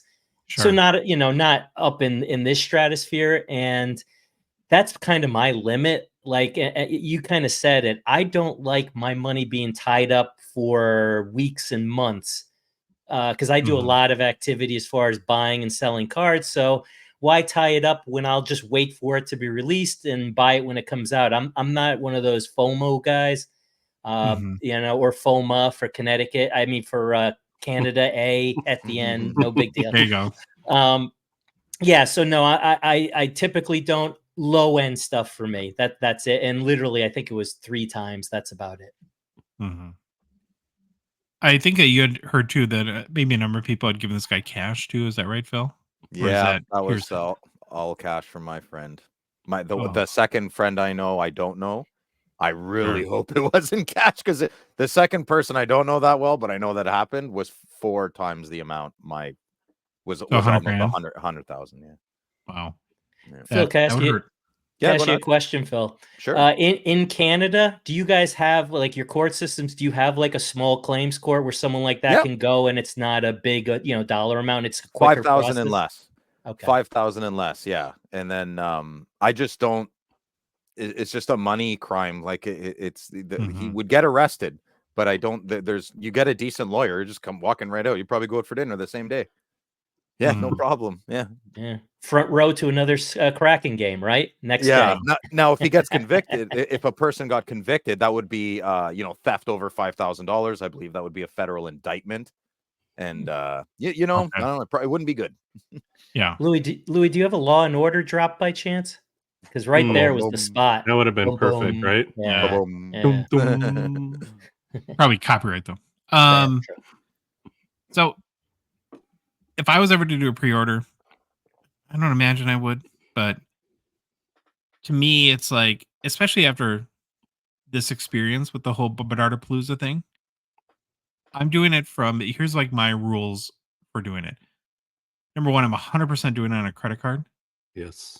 Where I can initiate a chargeback if I feel like if I get uncomfortable with the situation. There's so many consumer protections in credit cards that, and I understand, Phil, why people want to do cash because, but yeah. And then the second thing is the source really matters, right? So I would want to do a pre-order from a business that would have more to lose than by doing something like this than the $1 million that they would gain, right? So like a Dave and Adams or a Mint Inc. or something like that, where they're not going to risk their entire business for $1 million, Yeah. right? Because they, Dave and Adams sells, I don't know, $100 million worth of car or whatever a year, 100 right? million? Whatever. See ya. Yeah. No, but I'm just Bad saying, so timing, like, bad timing. they would never look at a situation like this. Yeah. And what they have going already is, more valuable than some sort of petty kind of, well, not that $1 million is petty, but I Well, think what's you that going to what I'm get? saying. Was Yeah. that worth it? He lost his diamond dealer status because he was being silly. I mean, he lost And Dave that. and Is Ad- that worth it? Yeah. And Dave and Adams, like you said, Josh, they've got something to lose if they were to play this game, Right. at the end of it all. Their reputation, a lot of Yeah. customers is on top of it, which means loss of money. Mm-hmm.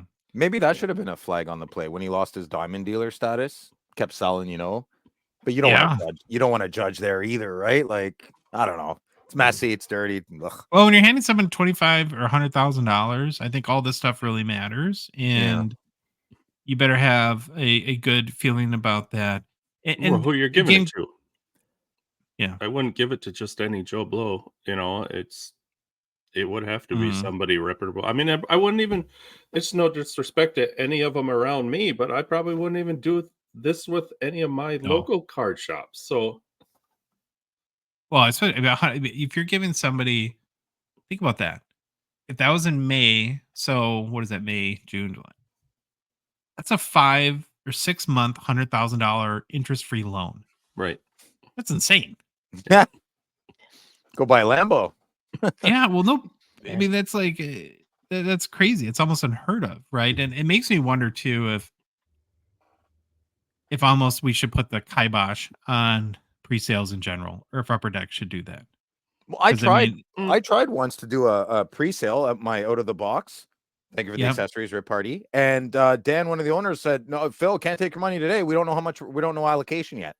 That's a great answer. that was ethical. Mhm. Yes. Yeah, perfect. So after that, I never did it, but I remember asking. They didn't know what they were getting. It's a great. Do they have to do limitations? Maybe you can't order a cajillion cases. They run or a tight ship. Out of the box in Ottawa runs a very tight. No, ship. I mean in general, like maybe it's a thing where all these the Dave and Adams and all that. I know, they want to make as much money as possible, but like you said, when stuff like this happens, does Upper Deck step in and say maybe we start limiting that stuff? I mean, what could they help out in this situation? My buddy asked me. That's the call. He's like, "Do you think Upper Deck will step in?" And I said really quickly, "I don't think so, man." That was the reason of his call, and then I just let him vent. That's not Upper Deck's fight. No, that's what that has nothing to do with. They revoked Diamond Dealer. That's what they control. What they control the controllables. But if I was Upper Deck, though, honestly, I would probably ban certified diamond dealers from doing pre-orders because the interest-free loan doesn't benefit Upper Deck at all, and news like this hurts them. So, but it's not Upper Deck's fault. But it just doesn't look good. But it's like anything that happens, they take because their name's on the box. Yeah. Okay. Oh, they shouldn't though. No way, they should not. I'll argue that to the grave though. They should. I'm not saying they should, but they do. Right? We're at like the lowest point of society. Some people 1 out of 10 will Upper Deck. Well, here's a better example, right? How many people blame Upper Deck for the price of all this stuff? Yeah. Here you get the price cut. Right. For what Upper Deck made. Way less than you probably think on these boxes, right? Because of how their distribution model works. They sell for a little bit of money to distributors.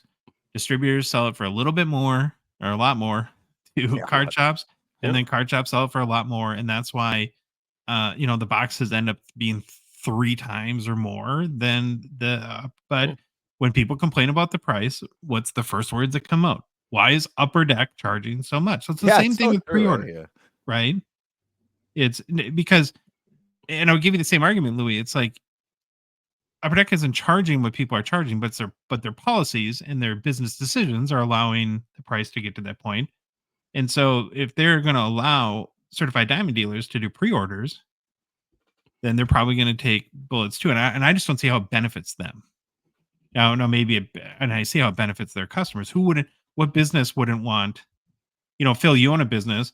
wouldn't you love all your customers to pay you 6 months early? That kind of They- stresses me out. I'd rather get paid when the job's done. They don't. They have a handsome Greek coming to their house on a whatever No. weekly basis. I They have don't? a lot of customers that trim their hedges and trees twice a year. They try to pay me for the second trim when I go to collect for the first one in May, June. I refuse to take it. A lot can happen till August, September, October. Yeah. I do not want to be responsible for That's why I quit Slab Sharks. I don't want to be responsible for everybody's things, you know? Yeah. I don't have the heart for that, man. I'm too nervous. Well, I wouldn't blame, and okay, we're not going to get into the details on what this guy's going to face or anything, but I don't blame anybody else, Upper Deck or whoever. This seems to be like your typical like theft by deception kind of. Sure. Yeah, it could be just an easy scam, and he lives in Spain now. I mean, who knows? Yeah, we don't want to blame any company or any entity for a poor decision or unethical decision that somebody else makes. But I think that you can talk about, well, are there policies that could be implemented to prevent this from happening again? So Upper Deck already did something. They noticed a pattern of poor behavior and allocation management. They revoked his diamond dealer status. What else can they do? Yeah. So if let's say we're interviewing Upper Deck right now, they'd be like, what else do you want us to do? We did everything we could. See ya. I'm not saying that they could have done anything to prevent the situation. What my question is that do you think, as part of their certified diamond dealer agreement, that they should not allow pre-sales going forward? Or pre-sales more headache than they're worth? Especially why I wrapped Upper Deck into this first place is because a pre-sale doesn't benefit them at all, right? And so it's creating bad experiences for people in the hobby, because we've had 2 instances now this year, and and I'm just asking the question. I'm not making a statement. Is that are they doing more damage than good? I think too, one of the things to go to Louis's point, this is coming back to, here you go again. You got to be careful whatever you're buying nowadays. So, like you said, if the deal's too good to be true, maybe you pull the brakes on that one. So we got to throw responsibility, unfortunately, on those people too who did, do this with paying cash and not using a credit card. Like you said, Josh, before, you kind of got to be smart with your money, because there's a lot of people out there who are looking to take it from you. I mean, we see it, on Facebook all the time with, one card, type of scenario where somebody pays for it, card never shows up, person vanishes.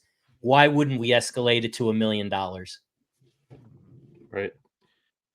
All right. Well, we'll follow this. I hope everyone gets their stuff, their money back. That's and according to the guy, is committed to doing that. I don't think a lot of people believe that right now, but let's hope that your buddies Phil and everyone else gets made whole on this whole deal. Well, another big story coming out of Canada. Jeez, it's like Canada hobby news here. I do want pause. I forgot to mention something. We don't know if he got the allocation and didn't give it out. Do we know if he got the boxes? What if he got the boxes, bounced, and took the money?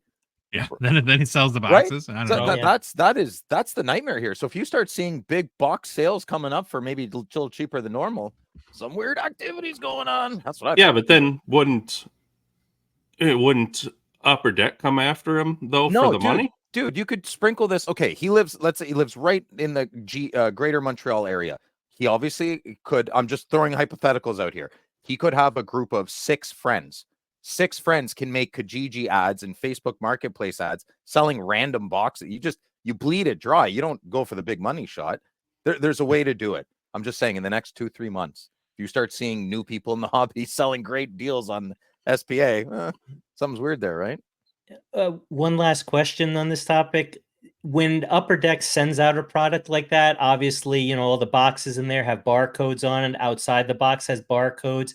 Do they have an idea let's call them serial numbers? Like Apple kind of thing? Like Mac does? Where let's say they start putting these things, like you said, Phil, on eBay very cheap. Can they look at the barcode or the serial number and say, oh, that's from that box? Watch out for this UPC through this UPC. Maybe on the case. Maybe the case, but not the boxes. Well, remember, Upper Deck sends them not just to, they know by serial number what entity that they first send it to. They don't probably have any tracking beyond that, and so they Universal can, or okay. talk Yeah. to probably the distributor. But a lot of how this goes down, I mean, there's, Upper Deck doesn't have to deal with breakers, but breakers seem to have case after case after case. Yeah, So he this probably stuff didn't. finds their way. Yeah. He probably didn't get it. I'd like to know, like, that changes a lot. That's a big different story if he got the product. Yep. Anywho, All right, we gotta move on. More breaking news.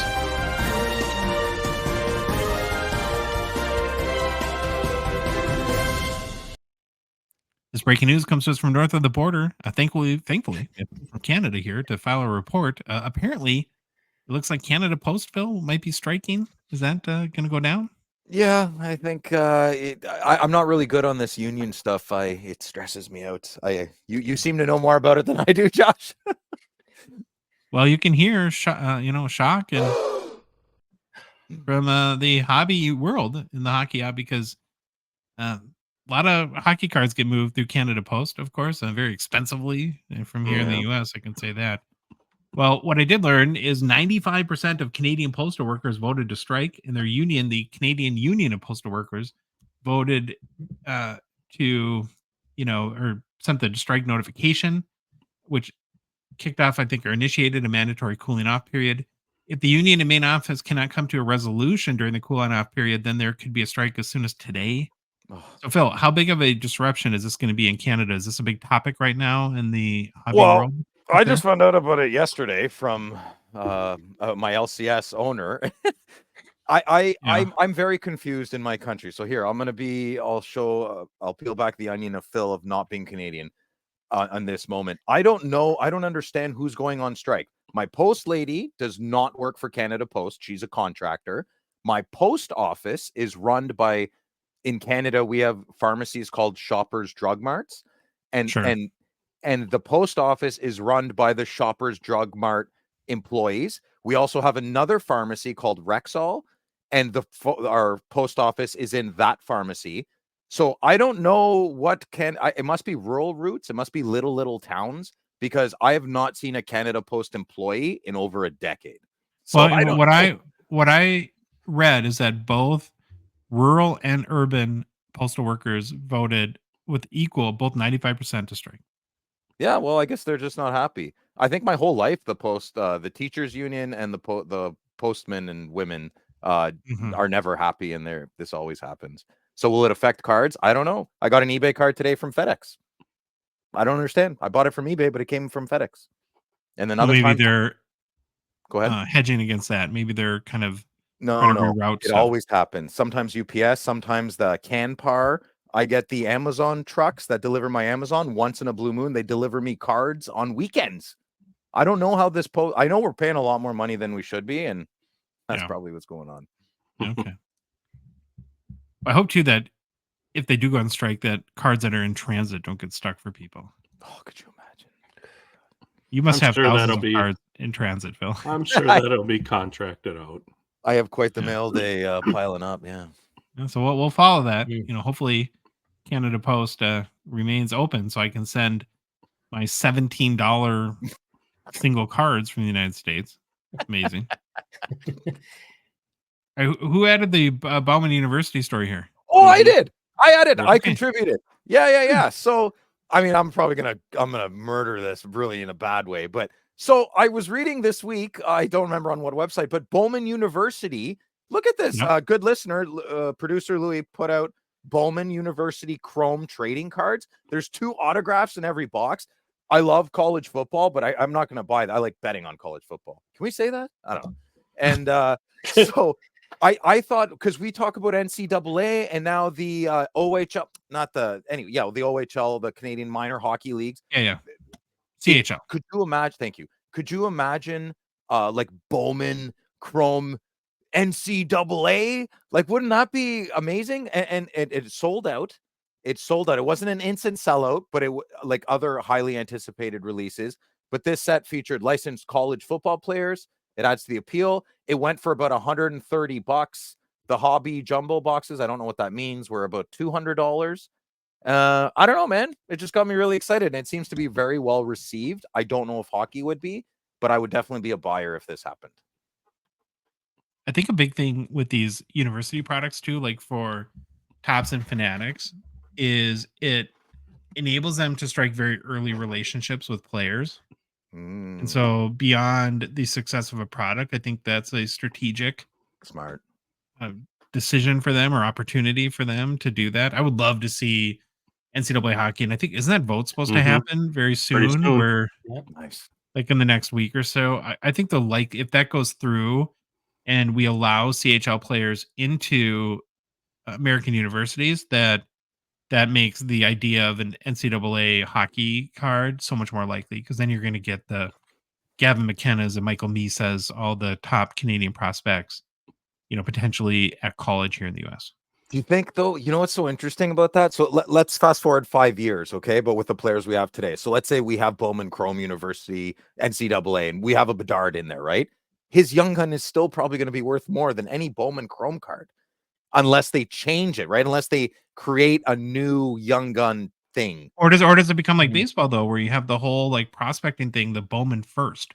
Right? Where that's such a exciting, the big card in that hobby. And it gives you, as sad as this is, but maybe a couple of years of sort of like a better pre-market, where as crazy as people went for Bedard pre-NHL, I mean, it was like Regina Pat's like team sets that people were spending $1,000 on. I think that you would have much more of a robust pre-NHL market if you had like a Bowman University, Bowman first, something like that. Or if Upper Deck decides to do it too, if they made a collegiate set. I really like I'm a big, me and Hasselhoff and I are big Canada junior guys around Christmas time. I'd like to think most Canadians are. And none of the cards ever interest me. And it upsets me. I would love to buy the junior cards, Canada cards. Yeah. And they just, it doesn't do it for me. I wish it did, You're not a program of excellence guy? I sold a program of excellence Bedard to Eliminator, shout out on Instagram, for $200. He slabbed it, got a 10, and he sold it for way more. There you go. Yeah. And for our our Gongshow disclaimer here, if you are having trouble with gambling like Phil, you can call 1-800-GAMBLER or visit them at 1-800-GAMBLER.net. Get out of here. That was another Baba Louie Hobby hot take. We need to get FanDuel. FanDuel should sponsor us. I'll give hot picks every week. Ooh. You came in there, Louis, like the old man in a Christmas movie. Yeah. I know. What day is it? It's Christmas. I mean, Shane Pinto got 50 games for looking at a betting site. What do you, Josh and Louis, what do you think you're going to give him on the podcast as far as, episodes off for... Could you imagine we had Pinto on for an interview and it's our first episode sponsored by FanDuel? That'd be so in honor of Shane Pinto, we're going to do the Gongshow parlay this week. He'll sandbag me. If he actually plays in a game. Oh, tell me that. Oh, boy. Okay, Fanatics Collect is a Gongshow partner sponsor. We're grateful for their support of our show. Remember, the Fanatics Collect November premiere auction kicks off this upcoming Thursday. Always monster cards in the premiere. Cannot wait to see which grails made it into the auction this month. Don't sleep on the Buy Now Marketplace with tons and tons of awesome hockey cards available 24/7, 365. And then finally, the Fanatics Collect weekly auction is live. This week's auction is really good. Check this out, Phil. Phil, I pulled this one just for you. I didn't even That's know. A banger. That's nice. Yeah. Phil collects. It's a 2020-21 exquisite collection. Connor McDavid 0304 tribute patch auto out of 25. You collect these, right, Phil? Yes, but that's got a 10. I wish it said 8. Right? It'd be way cheaper. Yeah. Well, you might get more money now after that show. Yeah, no kidding, eh? Do you have the McDavid yet or no? No, I'm hunting. I'm looking for it at the expo. It's a nice patch too on that one, Phil. It's a really nice. I like it. I must. Yeah. I'm selling it. I'm selling it hard to you, man. I wish you had a white jersey on though. I feel like it would do better on that background. Oh yeah, maybe. Mm-hmm. Yeah, it's okay. So- I'll buy the other one. To compete against Phil and grab this McDavid or any of the other bangers in the current Fanatics Collect weekly auction, head to fanaticscollect.com. All right, well, we're going to go right into that in new product releases. And new product releases brought to you by our good friends at Mint Inc. Of course, they're the perfect place in Canada to get your hobby boxes where you live, as they can ship anywhere in the country. Visit mintink.ca for all your new product or new releases, singles, breaks, and more. Well, guys, we're at the beginning of the aftermath of the 2023-24 SP Authentic release, and I have some observations and data to share with you 5 days now into the release. So to fill everyone in what's happened at this point, 2023-24 SPA came out last Wednesday. So like I said, 5-6 days ago.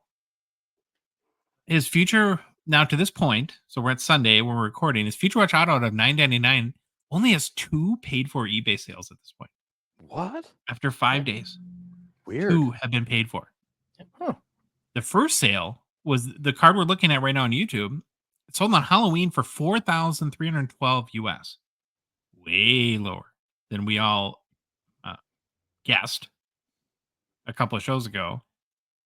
To me, seems really low given the hype and frankly the box prices. Then on November 1st, the second one was sold and was paid for at $7,533 US. So probably more in the range that people were thinking. Boy, I wonder if that person saw the other sale and had regrets. Yeah, no Like, kidding. I just bought this for $3,200 more than the other person.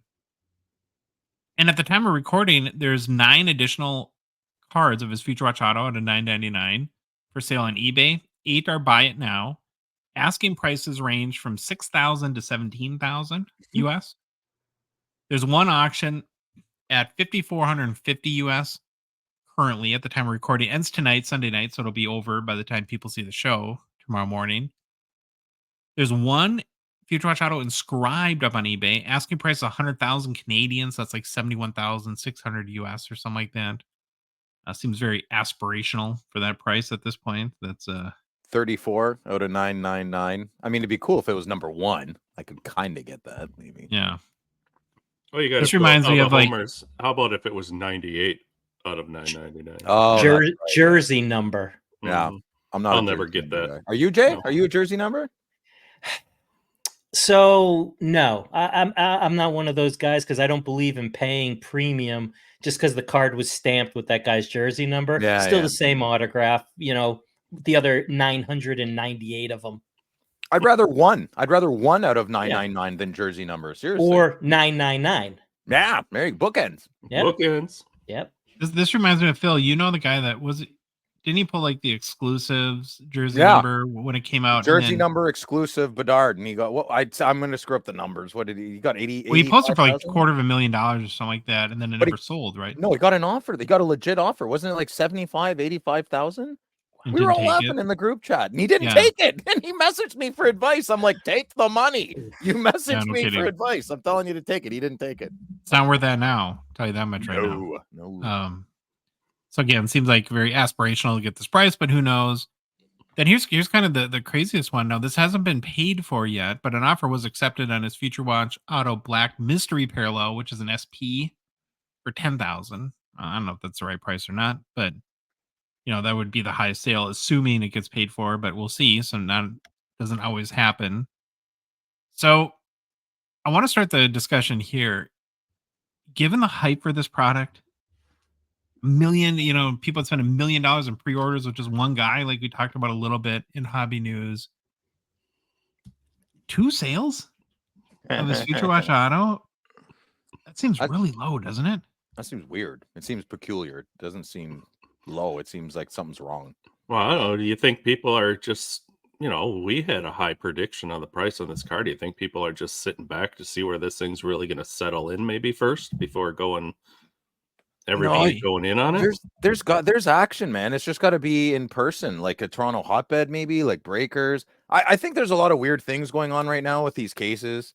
I think if we check back in 2 weeks, that it'll all get back to normal. So maybe it's just too early, is what you're saying?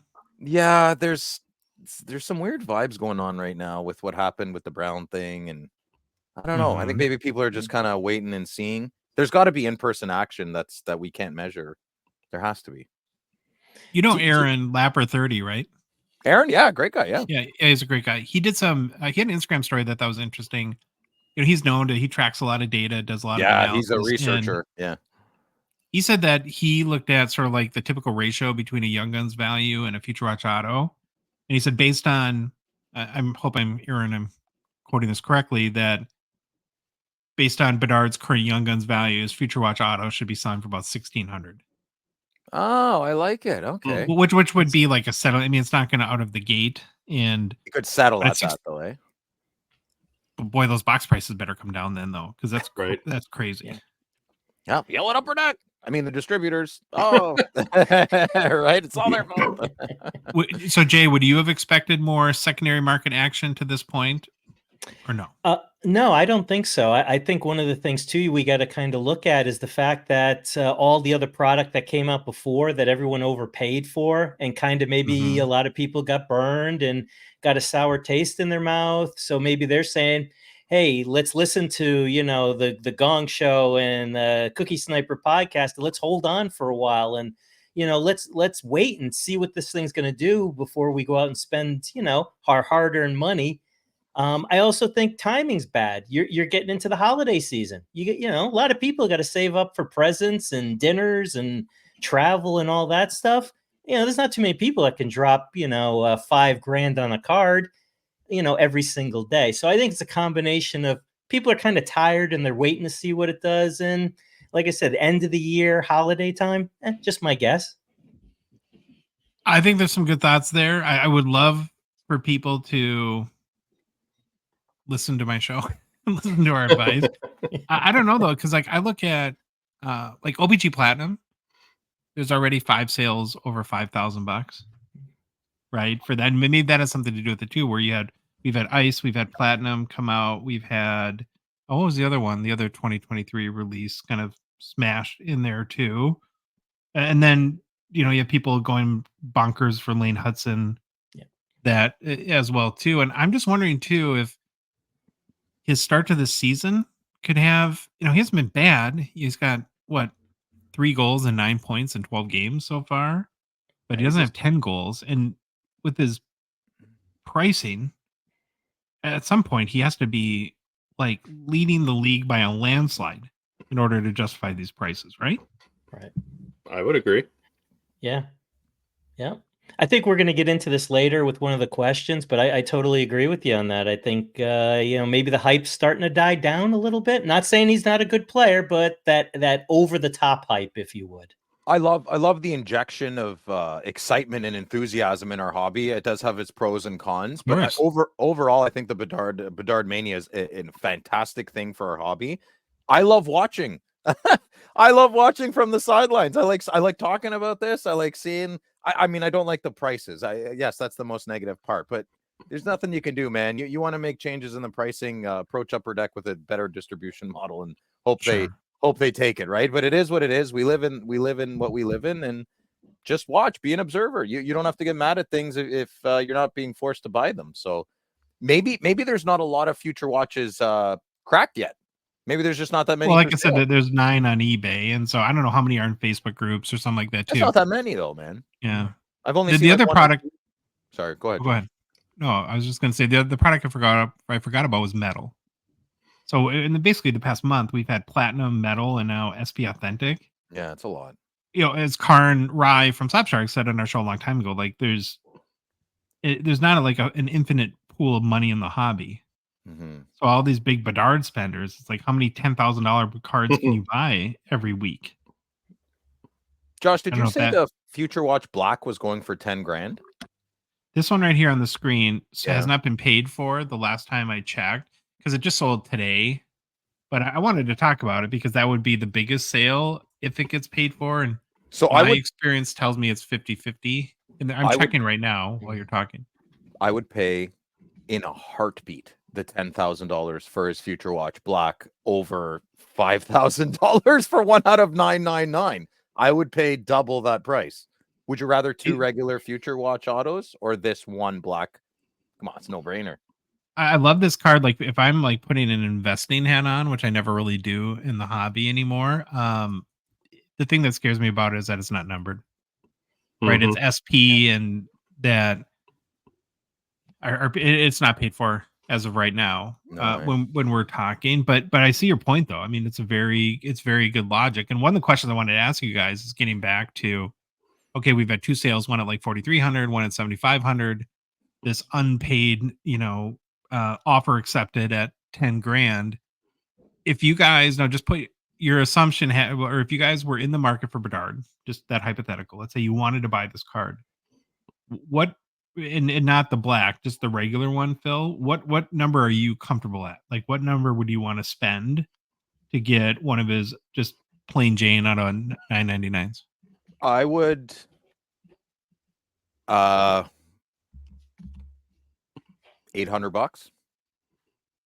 Really? Well, I Yeah. don't think it'll ever get that low. But No, but that's I don't. Yeah. You know, like that's if I walked at the expo and I saw this without knowing I could make money and sell it, and this was $850, I would not buy it. I would not buy it. If it's at 800, I'd say, would you take you know, I wouldn't even do that. I don't know Bedard. He's not even in my conference. You know?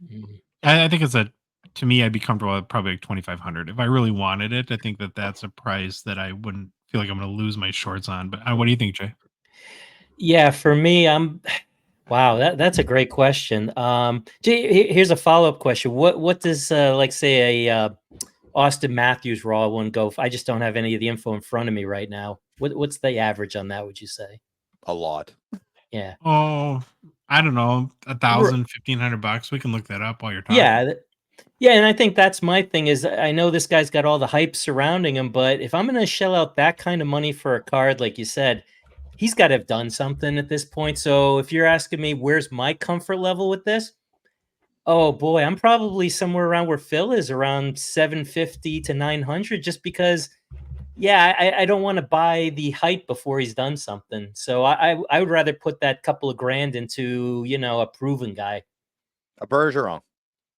Yeah, the last sale of a raw, I was a little bit off, of a raw Matthews is 1,800. And Okay. Slab Sharks. Pretty close, Josh. That's pretty accurate. Yeah, that was pretty good. So yeah, so if you're talking a couple of grand, I'd rather put a couple of grand into AM and rather than this kid. And hey, if he goes off, I missed out. I'm okay with that. Mhm. Yeah.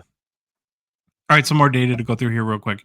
So there's a number of retro Future Watch autos that have sold as well. Highest sale to this point of a 2013-14 retro Future Watch auto out of $199, $48.88 on Halloween. Right, so that's the out of $199. There's also been a sale at $1,925 too. So I love bringing this up because, again, it goes back to, Jay, some of that advice you're talking about that first week or two when a product comes out. How, number one, prices are all over the board, and you get some.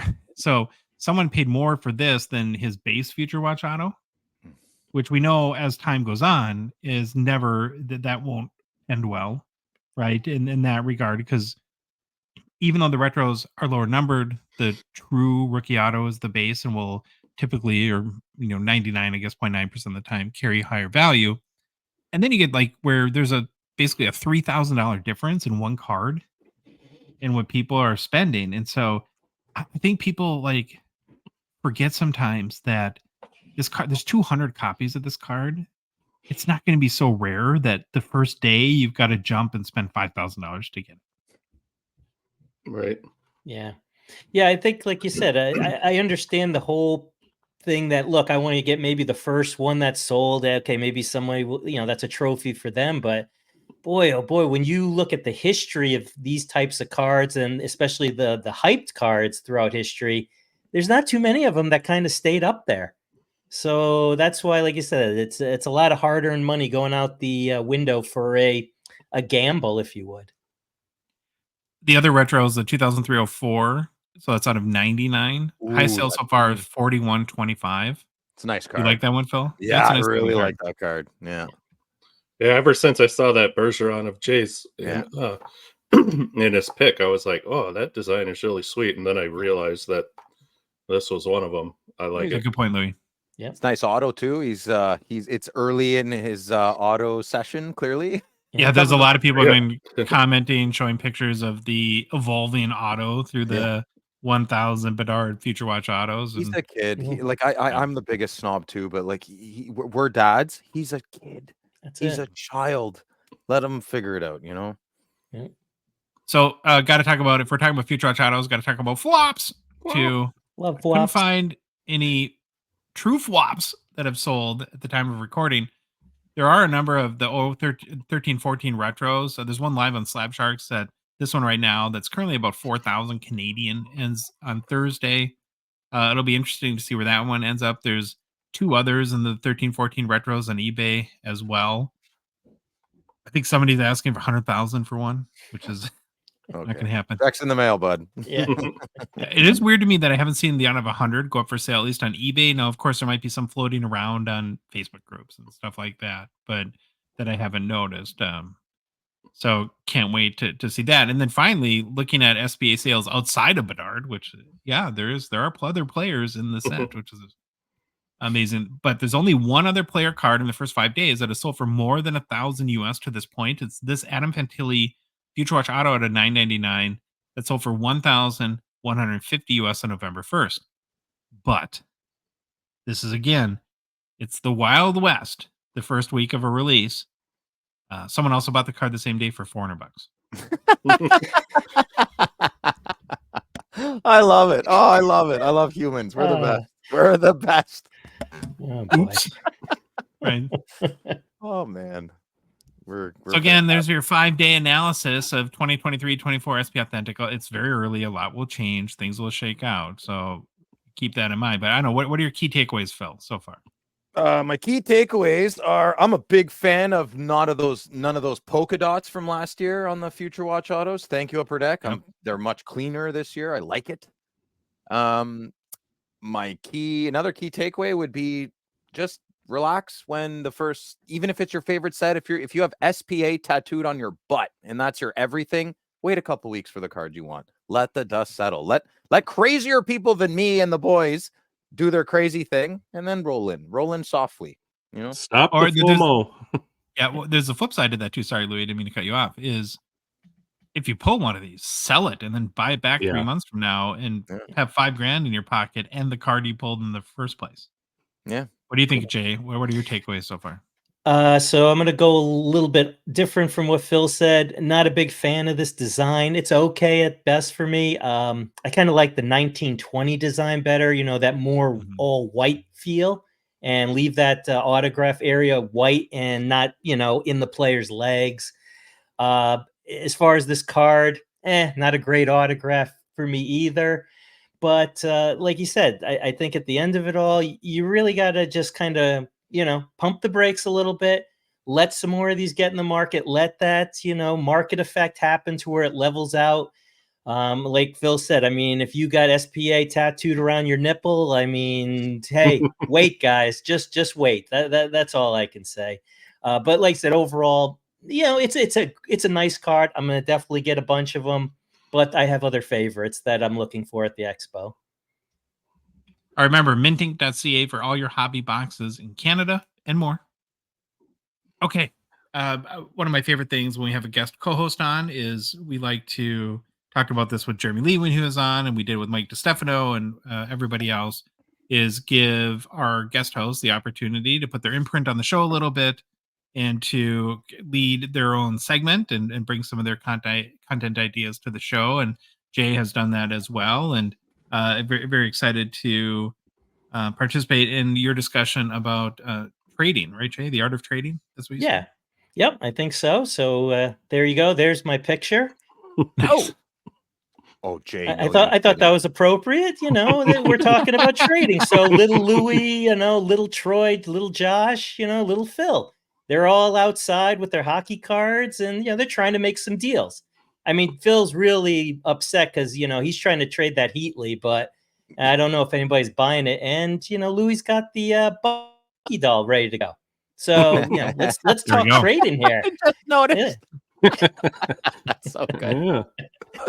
So why I wanted to talk about this is basically because I feel like growing up for me, trading was huge. I traded more than I probably bought because I didn't have a lot of money. Now, flash forward to today, I'm probably trading more than I'm buying, especially on great, like my card posts and local card shops or shows. So I thought we could just get into a discussion about trading as far as, some nuances to it that some people are starting to forget about. So I'm not going to rant about it because you guys already have the pro ranter. So I'm not going to, go into his territory, but I thought I'd talk about trading. So let me just start off with this. So the art of sports cards is fascinating blend of, passion, strategy, and community. Mhm. It all starts with the love of hockey and its athletes and those different things that make it memorable for each and every one of us.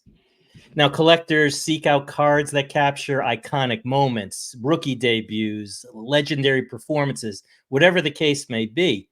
For each card, it tells a story to that person, and the thrill of finding that rare or valuable card is something I think that's exhilarating to every one of us, especially when you could trade for it. I mean, trading cards isn't just the cards themselves, it's also the connections made in a way, the different conversations, whether it's online or at the card shows, at card shops. We just want to talk about these cards and why we love them, why other people love them. I mean, the market for sports cards is dynamic. Values fluctuate based off performance, historical significance, and market demand. So whether you're a seasoned collector or just starting out in the world of sports cards, there's endless opportunities to get these cards. And that's the beautiful thing, is not a lot of people have the money to purchase these big cards, but we can always trade for them. But unfortunately, certain protocols, certain common courtesies that I believe are critical to hobby success are being ignored or forgotten.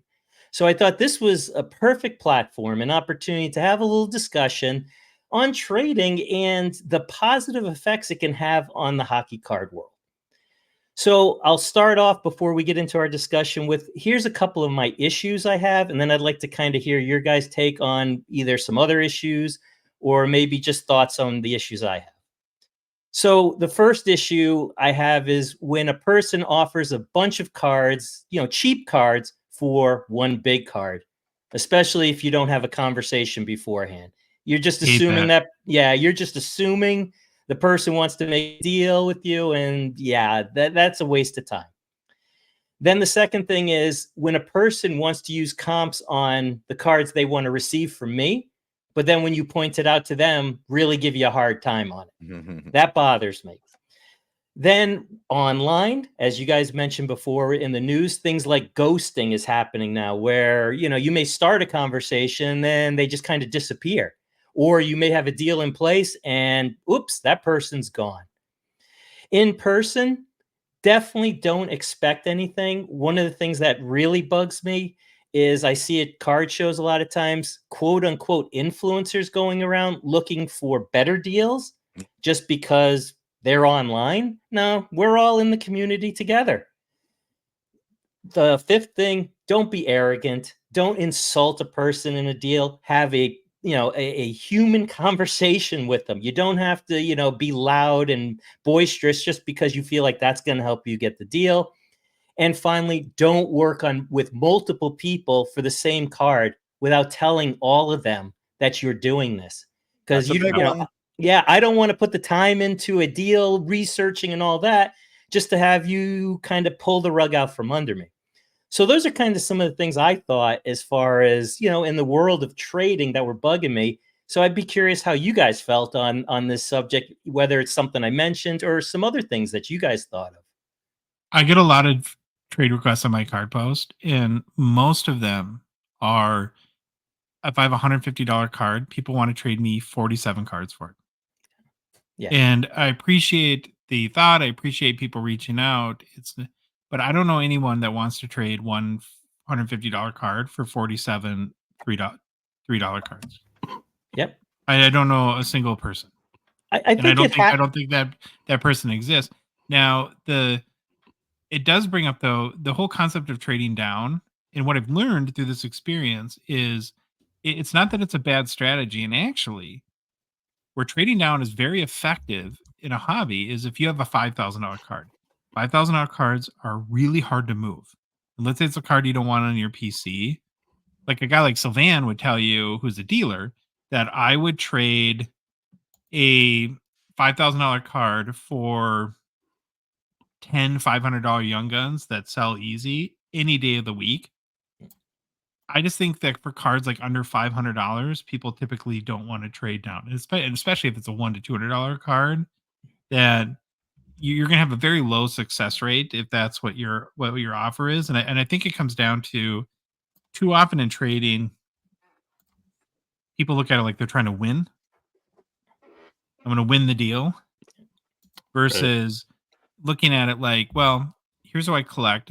I have cards in my possession that don't fit my PC, and maybe I can get a card that does fit my PC and create a win for other people. And I think where it's a little bit short-sighted, Jay, because people don't understand maybe that if you do a good deal, like you know, in any good deal, you should feel excited about what you're getting and a little nervous about what you're giving up.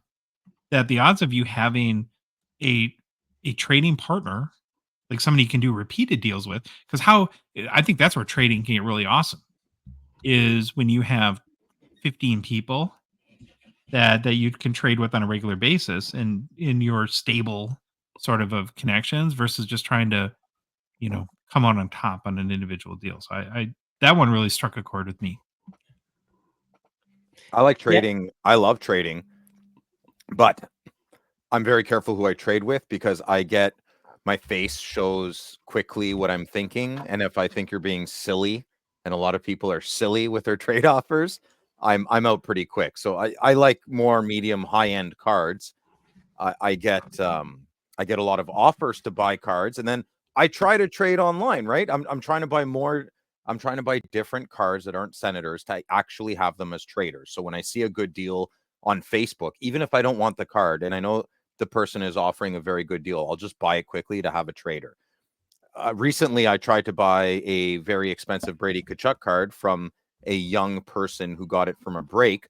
And I was trying for about 2-3 weeks to try and get it, trade them, pay, okay, this card for trade, a little bit more money and whatnot. That person ended up shopping the card around to like 5 or 6 people I knew. So to your last point, Jay, I can't stand it when people do that. They shop the card around and they don't tell you that they're doing so.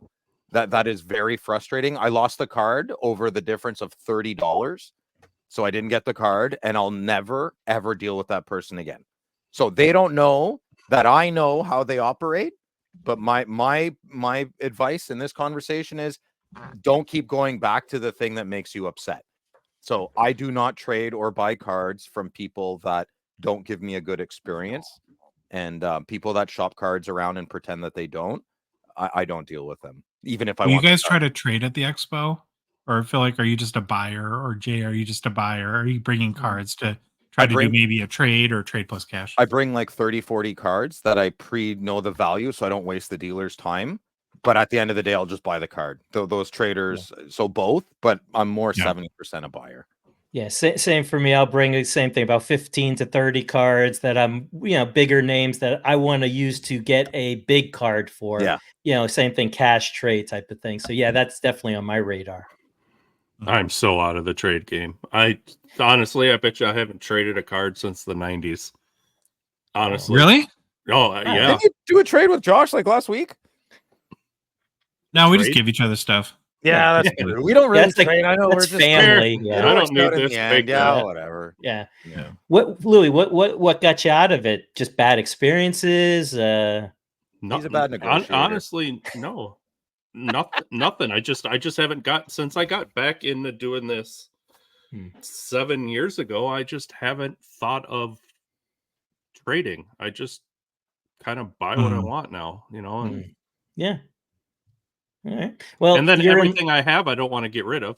I've changed the way I collect too. These are the things I want. So I'm buying the things I want. Like we talked earlier, and everybody will see you later. There's a card I want of yours. And you had talked about trading. I don't have traders anymore. This is all what I have is what I want. Yeah. So that doesn't help me either. Yeah.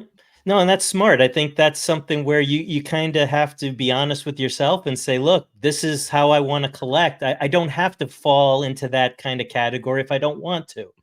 So I think that's really great advice. And so I'm on top of that now, I'm going to kind of give you guys and the listening audience out there just some advice that I kind of live by as far as when you get to before trading and then once the deal starts.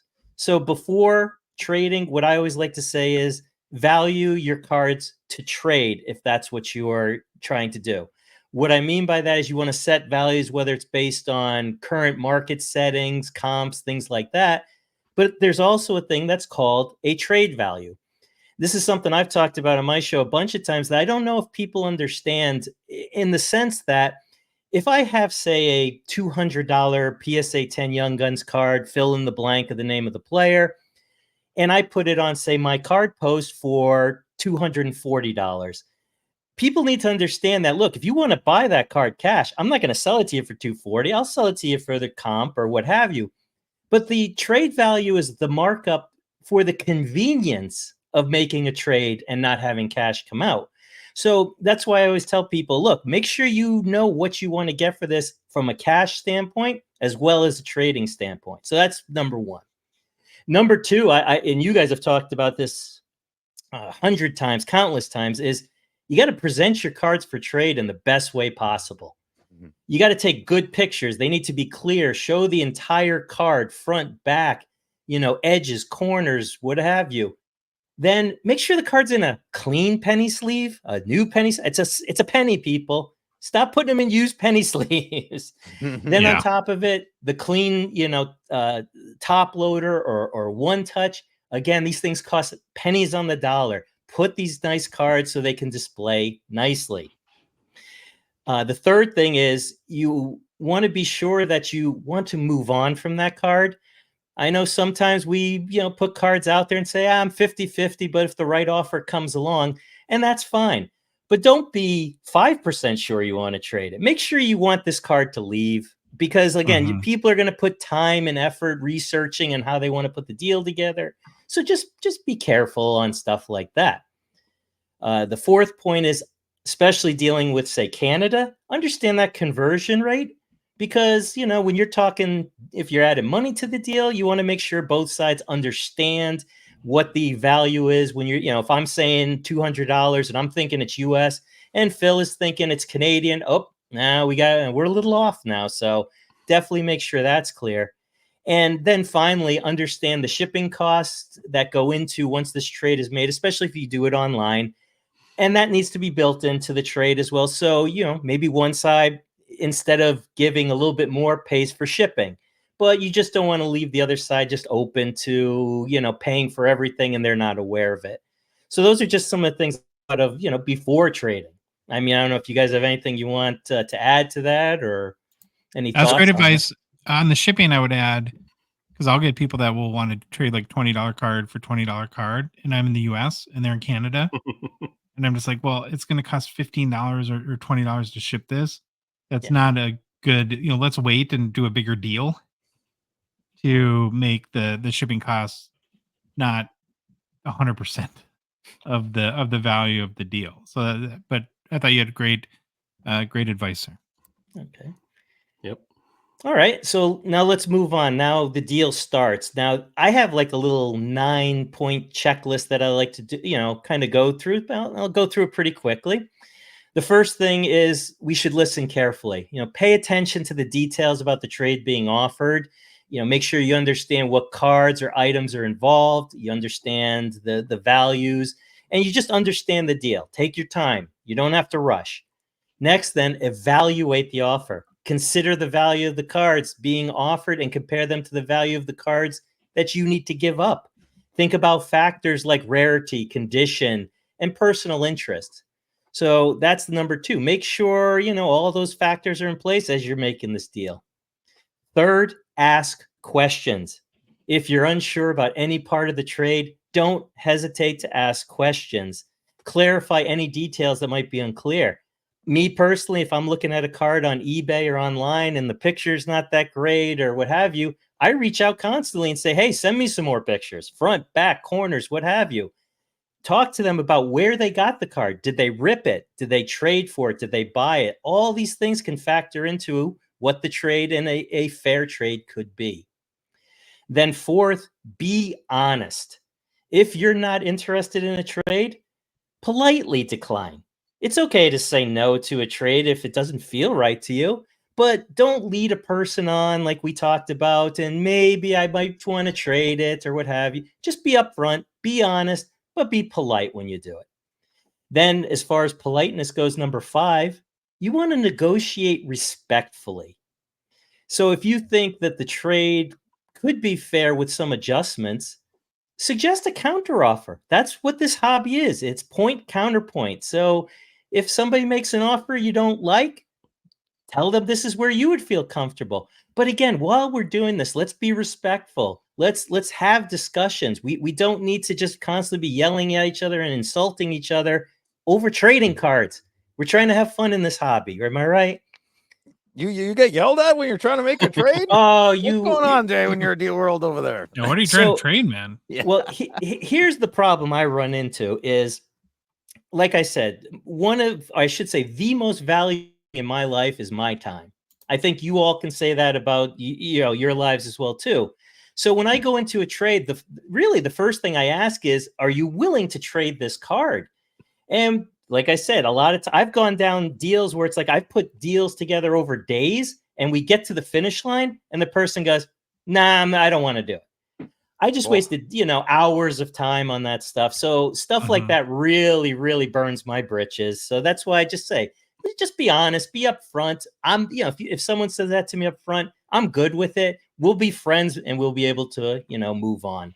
Who wouldn't be good with that? Like, no, sorry, the card's not for trade. Oh, you're a loser. Like, what?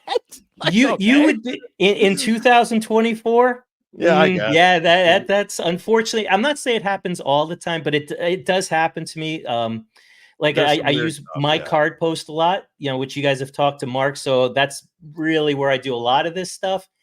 And I've dealt with some people that, to be perfectly honest with you, if we were face to face, one of us would be walking out of the room, the other one would be crawling out of the room. Oh, So, I love it. there's that. Look at that, eh? But I digress.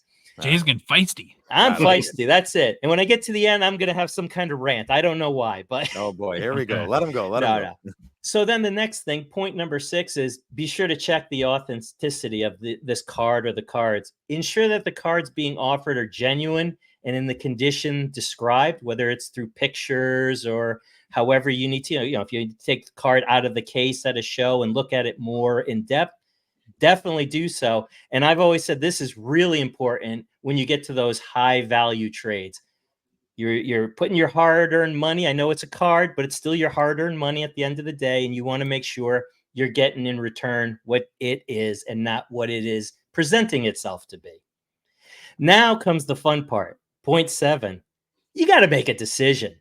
Once you've had all the information given to you and you've looked at all the comps and what have you, now it's time to decide whether to accept or decline the trade. Now, you could trust your instincts to a point, but at the same time, I've always said education is the best way to make sure that your gut feeling is a proper feeling. And at the end of it all, it'll help you make choices that feel best to you. Once the trade is done, thank the trader, regardless of the outcome. Maybe you didn't make a trade. Thank the person for their time and trying to work with you. Be cordial. Maintain a positive and respectful attitude, because that's going to help you build good relationships in the hobby. Like you guys mentioned, that you're going to build a stable of people who you feel comfortable trading with, who at any given time you can reach out to and say, hey, I got this card. You want to work something out? I have about a dozen of those people I deal with on a regular basis. But at the end of it all, thank them. Thank them for working with you. Thank them for the time they put in. If you made the deal, great deal. It's just you're spreading some positivity, and I think we could use a little bit more of that in the world today. And then finally, point number 9, listen to the Hockey Card Gongshow and the Top Shelf Cookie Sniper Hockey Card podcast, as well as the Loud Collector and producer Louie's social media, because you're going to get a lot of great points. You're going to hear a lot of stories. You're going to hear good stories of things that went wrong. Again, education is the key. Get as much of it as you can. And on top of it, I got to be honest with you, all 4 of those things are just a lot of fun to listen to and to check out. So that's an easy one. Point number 9, listen to people who know more than you or have been in this hobby longer than you and absorb that information. So I think by following those steps, we can navigate trade offers confidently and respectfully. So that's the 9 points I kind of live by when I do a trade. Do you guys have any things you do specifically or something on this list that you like? I look at their eyes, and if I feel comfy, cozy, I pull the trigger. That's all I do. Yeah, yeah. I'll Pull take your friends. shirt. We're Look still in their trading eyes. cards here. We're still trading cards, right? Yeah, we're Yes. still trading cards. Yeah. Okay. Yeah. So I think lastly, I just wanted to put a couple of points out too of things to be cautious of. We all hope that the person on the other end of this deal is an honest person just like us. But unfortunately, as we've talked about already in the show, it happens and you just need to be cautious. So 4 things I think you need to be cautious of. And the first thing, and you've said it before throughout or during earlier in the show, if a deal seems too good to be true, definitely look into it more and don't be afraid at the end of it all to kind of walk away from that deal. I think that's the biggest thing. You don't want to go into a deal, go, wow, I could get this card at half the price, and that's what he's offering it to me. Red flags, red flags. You got to be cautious with stuff like that. Definitely check out or get confirmation on the person you're dealing with. I think this is more online, you know, your Facebooks, your TikToks, what have you. Talk to people who have done deals with them. Make sure they've paid or that they got the card. And again, this isn't you're not trying to insult the person. You're just trying to get assurances that they're going to do what they say they're going to do. Thirdly, as we said, don't be afraid to walk away from any deal if it bothers you. This is your hockey hobby card moment. You don't have to let people force you into anything. If it feels good to you and all the math works out and all your research tells you it's a good deal, okay, that's one thing. But if your gut tells you and you don't feel right, walk away. And you're not going to be disappointed because you're going to find that card somewhere else and probably get the deal you're looking for. And then lastly, I always tell people when they ask me is you really want to be careful and kind of stay in your lane for majority of your trading. And what I mean by that is I'll see people who buy, sell, or buy and trade especially, and they're buying all the products and maybe they have a store, what have you. But if you're someone who's kind of starting out, maybe you start with hockey cards and maybe you just start with young guns, get an education, figure out the market on that. Maybe it's Future Watch Autos or boxes, whatever the case may be, because you don't want to overpay. You don't want to undervalue your cards, overvalue theirs. So if you stay in your lane, it's a little bit easier to look, say, at a Young Guns card and say, okay, the value of that is roughly in this ballpark. So it's definitely something that'll help you out. Again, just be educated at the end of it. So in conclusion, we all want this hockey card hobby to be fun, safe, respectful, and a place where newcomers and veterans alike can come and have a great time. We should be looking to help one another out when it comes to these deals, not trying to screw one another over. And I'm going to end it with a quote that I kind of have in my repertoire, and it's from the late, great Eleanor Roosevelt. For those of you in Canada who don't know, this is FDR's wife, Franklin Delano's wife. So just a little history for you there, Phil. Thank you. And she said, and I quote, "Don't let money be the most important thing in life. Having friends, families, and purpose is more valuable than any amount of financial wealth." And then I'll just add to it any hockey card you may want. So there you Very go, nice. guys. Nice. Just some thoughts as far as trading goes. And, you know, let's kind of make sure this happens in the real world. Absolutely. Yeah. Very good points. Good life points to live by.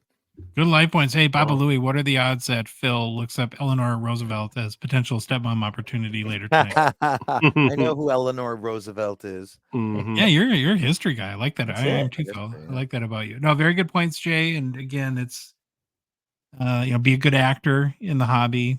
Take the long view, and I think that you'll have success over time. Mailbag time. Nice. All right, got a lot of questions to get through. Mailbag. Discord, CT Hockey 913 exclamation point. I'm wondering if anyone's seen the patch auto cards from Topps that have an authenticity hologram attached. And your thoughts on Upper Deck starting something like this? I'm guessing the hologram is attached in a way that gets ruined if you try to take it off to prevent counterfeiting. Does the hologram distract too much from the patch? Will it help or hurt the value of the card? Have you guys seen that where they put like a little hologram directly onto the patch? No. Yeah, I No. have. Yep. On the patch? You can't do that. Yeah, I don't love that. I know. But it does, I guess, and it probably does ruin the patch if hopefully it's glued on there pretty tight. I do love the idea of, I wish Upper Deck would do two things. I've said this many times before. I want them to affix any patch to a card in a way that you'd have to literally destroy the card in order to replace it. Yep. And then use maybe a hologram, just have it on the card back. Anything that can increase the provenance of even on a player worn stuff. If like when the photo shoot was, put the date on the back of the card. I just think that kind of makes it more interesting for the collector. I don't know, Phil or Jay. The QR code. Put a QR code to Yeah. the date. There's so many possibilities. That's coming. Look, they're gonna innovate. Whatever they're coming out for next year, they had to do 3 years ago on a whiteboard. So let's give them some time here. Phil's gonna solve the world's problems with QR. I'm gonna solve the world's problems. Me and Pinky. And the Canadian Post. No. And Throw CPSA in there. RCMP. You need to negotiate Yeah. a peaceful resolution as soon as possible. Yes, please. Hey, you guys got a big day on Tuesday, eh? What's going on down there in my basement? Never heard of it. We're going to be in Canada. We're Canadians come Tuesday. Our meth lab downstairs is going to explode next week. I'm going to run. We're going to go to sleep in the beautiful country of Canada, and none of this American election. The brochure's lying, brother. I promise. I'm just hoping they let me back in the country after the expo. Right? I think that will. All right, Discord, NPC 83. Of the 4 unique 2023-24 Bedard PMGs from Skyblock, you have the base, the Retro 2013, the hand-drawn kind of comic-y one, 2008 Retro, and then the 97-98 OG, which is the most valuable / desirable. Which one of those, Jay, do you think is the most valuable or desirable? Can I say I don't really like any of them? You can. I'm not a huge metal guy. I've seen all of these cards, and that's just not my cup of tea. So if I had to pick one of those 4, I think I'd have to go with the 97-98 OG. Yeah, it's the most typically the most valuable. So Instagram BLN cards. When tracking how much paid for cards, how do you incorporate trades? Oh, here's kind of a trade question. Ooh. New card cost can't be 0. So I think it's maybe as like the basis for what you paid if you want to sell the card for profit down the road or something like that. I don't know. But this is one too we missed last week. BLN, sorry, I brain farted. My bad. Baba Louie caught it though and alerted me, so that was awesome. And it's taken me 2 hours, Baba Louie, but the photos to the game today is off the charts. Good job on it was really up in our photo production. What, the slides? Oh yeah, I'm trying something different. They're good. Yeah. They look good. Awesome. You're producing the crap out of this show tonight. He's a crap producer. Yeah, he is a crap producer, that's for sure. Oh, that's a Louis, that's not what I meant. You know that. crap producer. Quote Jay on the bottom of it. I would just look up the comps and base it off recent comps. Do you guys, Jay? How would you answer this question? So for me, it's a twofold. I look at exactly what you said. If there's any comps, obviously that's the best way to go. But I'm going to go another way too and say sometimes maybe, comps aren't the way to go, and just go, how much do you love the card? When Phil and I talked a couple of weeks ago, we both agreed that if you put money into a card you love, even if you're going to buy it to sell or flip or what have you, if it goes south on you, you still love the card. So it's a win for me. So for me, it's comps and how much do you love the card? Wait a minute. You said Phil agreed with you? What's that like? So we had a pleasant conversation, for an hour about a number of things, and we agreed even on grading. Which I got to be honest with you, back in the day when he went off on his rant, I messaged you, Josh, and said I'm ready to come on that show and fight Phil. Let's go. I mean, I'm ready. Fighting, careful. but I've come around, and like I said, I see his wisdom, and I listen from time to time. Except for when it comes to buying more Shane Pintos. Yeah, there you go. Don't it's not very often. Don't drink their Kool-Aid, Jay. Usually when Phil agrees with somebody, you usually hear this. I'm sorry, what? Yeah. Oh, my God, Louis. Okay, here's a fun question from Discord, Tori T. Olson 70. Last year at Fall Expo, the Hughes Bros were a popular group to chase down at the dealer booths. Besides Bedsy, who will this year's Fall Expo darlings be? Phil, who do you think, other than Bedard, who people will be chasing at the expo, the SPO? I think there's a big 3, but I think there's a big separation of 1 to 2. Lane Hudson, they're going to go nutso. The Quebecers, my family, my brothers from another mother, they're going to go crazy for him. And then Stankoven and Michkov. They're my top. I don't think there's any Michkov cards on yet. Oh, that's a good point. I was just thinking rookies. Yeah. I didn't actually know. I didn't know there wasn't any Michkov cards. I would have, because Neil would have told me. Oh my God, I got this card, Michkov. Yeah, so I wonder if there'll be a Stankoven. little Dylan Gunther steam, or if Caulfield, another Canadians who's been after a good start, if he might be He's heating always up though. again. Always. I don't He think got it a little ever cool did. last year. I don't know. What do you think, Jay? Any guys that you think will be the big chases? We I did think mention. I think you covered majority of them. I went with obviously Lane Hudson because Montreal, that's an easy one. Stanky there in Dallas. I think he's got some heat on him as well. Stanky. You're stanky. I thought that's a bad word in America. You guys got It is. It is. So It Jay can is? say it, but I can't say it. No, Yes. I mean, yeah, it means Whatever. kind of, it's like pig penny. It's, Yeah. dust. I don't Amongst know. other things. Amongst other things. Yeah. Sure. But yeah, I agree with also the Cole Caulfield, but I'm going to take a stab here on one it's not so much a newcomer, but I think you're going to see people buying a lot of Connor McDavid because I think his values are going to be down with him, kind of like you guys talked on the previous episode, that maybe now's the time to be looking at some of these Connor McDavid cards. Yeah, he's hurt a little bit, so that's not a bad. It's not a bad thing to look out for. Lower body. What about you, Louis? Anyone you want to throw in there as far as Week to week cases? And no. Okay. Well, thank you. That's really. That was another Baba Louie Hobby hot take. The popular According to- group, the popular group to chase down that we got to keep Phil away from is the Baywatch girls. No, I'll be fine, man. I'll be busy. I'm not thinking. I play the long game with the women. I'm not in for this quick stuff. Long All game. right. Long game. Instagram, Russian Rocket Collector 10. Do all these speculative investment purchases, i.e., the Lane Hudson Outburst 101 for over 13,000, help push the bar up and sales prices for players that actually had incredible careers and are in the Hall of Fame with high rarity or collectability? Seems like we have more sports betting than collecting for value here now. Aha. Phil. What do you think? So that's the way Russian Rocket Collector 10. That's the awesome name, by the way. That's how you're looking at the hobby. I look at the hobby very differently. I just do. I don't look at this as an asset class. I can go further and say, people that do look at this as an asset class, what are you doing? It's the worst one. So let me use the Lane Hudson Starburst 101 as an example. I prefer to think whoever bought that card is just a Montreal Canadian fan with a lot of money, and there's a lot of people in that province that do very well for themselves, and 13 large is not going to make or break their year. Not even close. Those people exist. There's more of them than you think. I understand that whoever bought that card might just be a wealthy person. I understand what it's like to overpay for a card you really want. I generally keep those purchases to myself, and I really only tell my close friends. Why? Because I'd be ridiculed. Because most people would be like, why would you pay that? It's not worth that. Listen, guys, no card is worth anything ever. Not your 52 mantle, nothing. The lights go out and the zombies attack. Your 52 mantle is not saving you, and it is worth 0. So it's worth something to somebody. It just is. I speak a different language, like I said. So I think this insane price to most people is not an insane price to the person that bought it. I would prefer to invest in a asset class that would give me better returns than a massive speculative market like sports cards. Sure.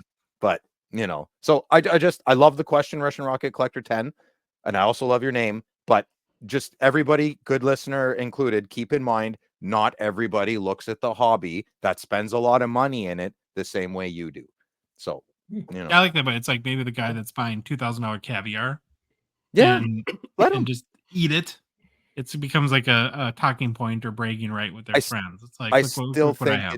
I still think it's important for comedy, though. Like, if I met this guy who paid the $13K, absolutely I'm making fun of him. But I'm also shaking his hand and I want to talk to him. Like, give and take. The boys bust balls, like it's good banter. Just be happy for people if they're happy. Don't judge them. The whole world isn't Twitter and Instagram. Okay. Is that a long-winded way to just say different strokes for different folks? Yeah. I know. Yeah. You can mute me anytime, man. Jay, anything to add to that?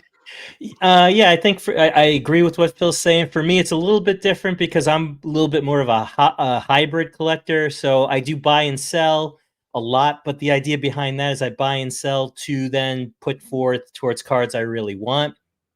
So yes, I think unfortunately these rare cards do push those values up to some weird, unrealistic thing. But like Phil said, if you're happy with it, hey, do it then. That's fine if you got the money to do it. As far as how it affects, like say the more established players, look, I think those markets have been established. We kind of seen that with like McDavid. It gets to a point where it just fluctuates a little up and down. It needs something spectacular to happen to really, boost it up again. Like say McDavid wins a cup, then that'll change his market.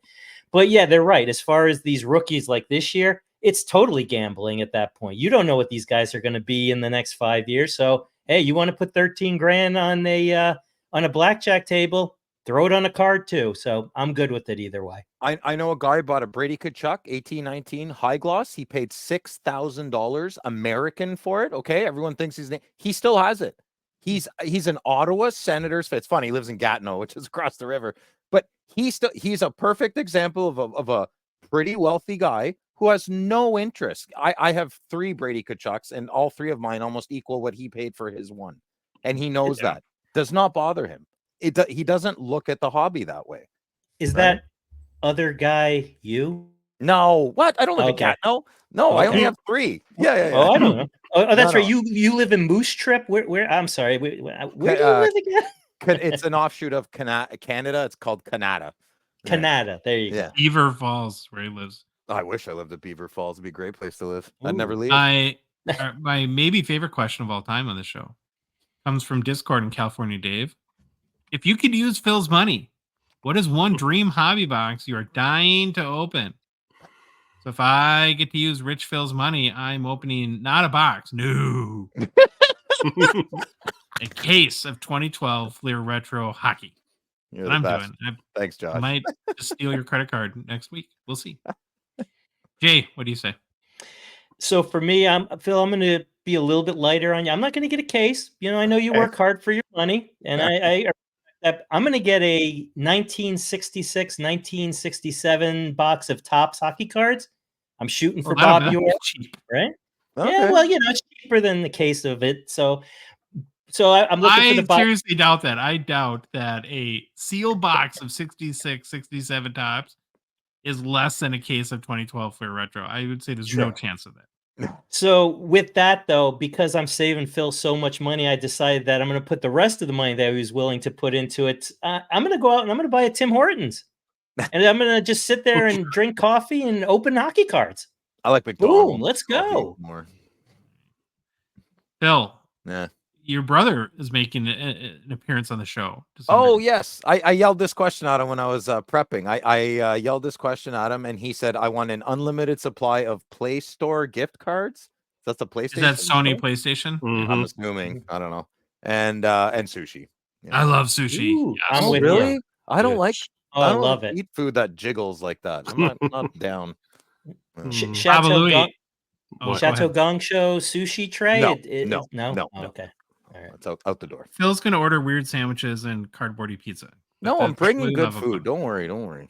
It's it's not that the pizza was that bad, but there was enough pizza for every person in that house to have about 4 boxes themselves. Okay, I did order too much. I know it was like 16 pizzas. I don't know, it's crazy, but it was that bad. It was absolutely terrible. You want to know how I know it was that bad? Because every single person came up to me privately to say, Phil, it wasn't that bad. That means it was that bad because you were all worried about my mental health, and every one of you pulled me aside privately. So yeah.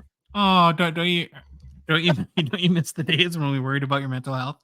Yeah, I know. I miss you guys. 6 months alone up here, man. All right. Okay. Baba Louie, how would you spend Rich Phil's money? I I buy a McDonald card. buy McDonald's. I don't know. can we go back? I don't remember what you said. I know you said something about Flair Ultra, but like, But it's not. No, it's not what I think or what Jay thinks or Phil's brother. I just don't want to buy? double. I don't want to double up on you. But when I read this, I didn't write anything down. But I kept thinking of want a going back and buying Medano, Flair Ultra. I want Medano. Flair Ultra. All right, there you go. All right, buy it all. Right on. Okay, Instagram Trophy cards. So what if Bedard is actually a bust? I certainly don't think he'll be a bust. He's not playing bad. I mean, he's got 9 points in 12 games for a second-year player on a horrible team. He's not a bust. Horrible team. Man, they played the Sharks the other night, and it was kind of brutal watching that game. And so, but there's just, in my mind, he's priced now like he needs to be like 10 times better than Wayne Gretzky to justify these prices. And it's just so unrealistic that I don't see how it could possibly happen. Yeah. What do you think, Jay? Yeah, I agree with you. I don't think he's going to be a bust. I see the tools. I see the talent. Again, just terrible team that he's on right now. But I don't think he's also going to be the greatest thing, since sliced bread. I'm kind of looking at him and comparing him more to like a Jack Hughes right now. I kind of think that's where maybe in the next couple of years, like what Jack Hughes did, that's what I kind of feel like is his progression. When the Devils got Hughes, they weren't that good. They built around him. We need to see what kind of team they're going to build around him. So is he going to be a bust? No, I don't think so. But again, not paying for the chance that he may be. So I'll just hold on that. But I don't think he'll bust out. Phil. I'll repeat the question. So what if Bedard is actually a bust? Nice try, Alexander Daig. I see right through this question. You can't hurt a Ooh. sentiment. Trophy cards, Alexander Daig, huh? Yeah. Trophy cards is Alexander Daig. It's lingered for many years with Fired. you, huh? Do you have to? Do you have to? Mm-hmm. Make it linger. You need to talk through this out with your therapist, Phil, or No. They're already too expensive. Once a week is enough, man. I can't go back twice. Instagram cracking some cards. What team has an incredible amount of talent yet doesn't get any hobby love? Dallas is the best team that comes to mind. Extremely talented team, but doesn't have a true superstar player. Well, I think they have some potential ones. So we all kind of mentioned Dallas, so we got to kind of challenge ourselves beyond that. I picked Winnipeg.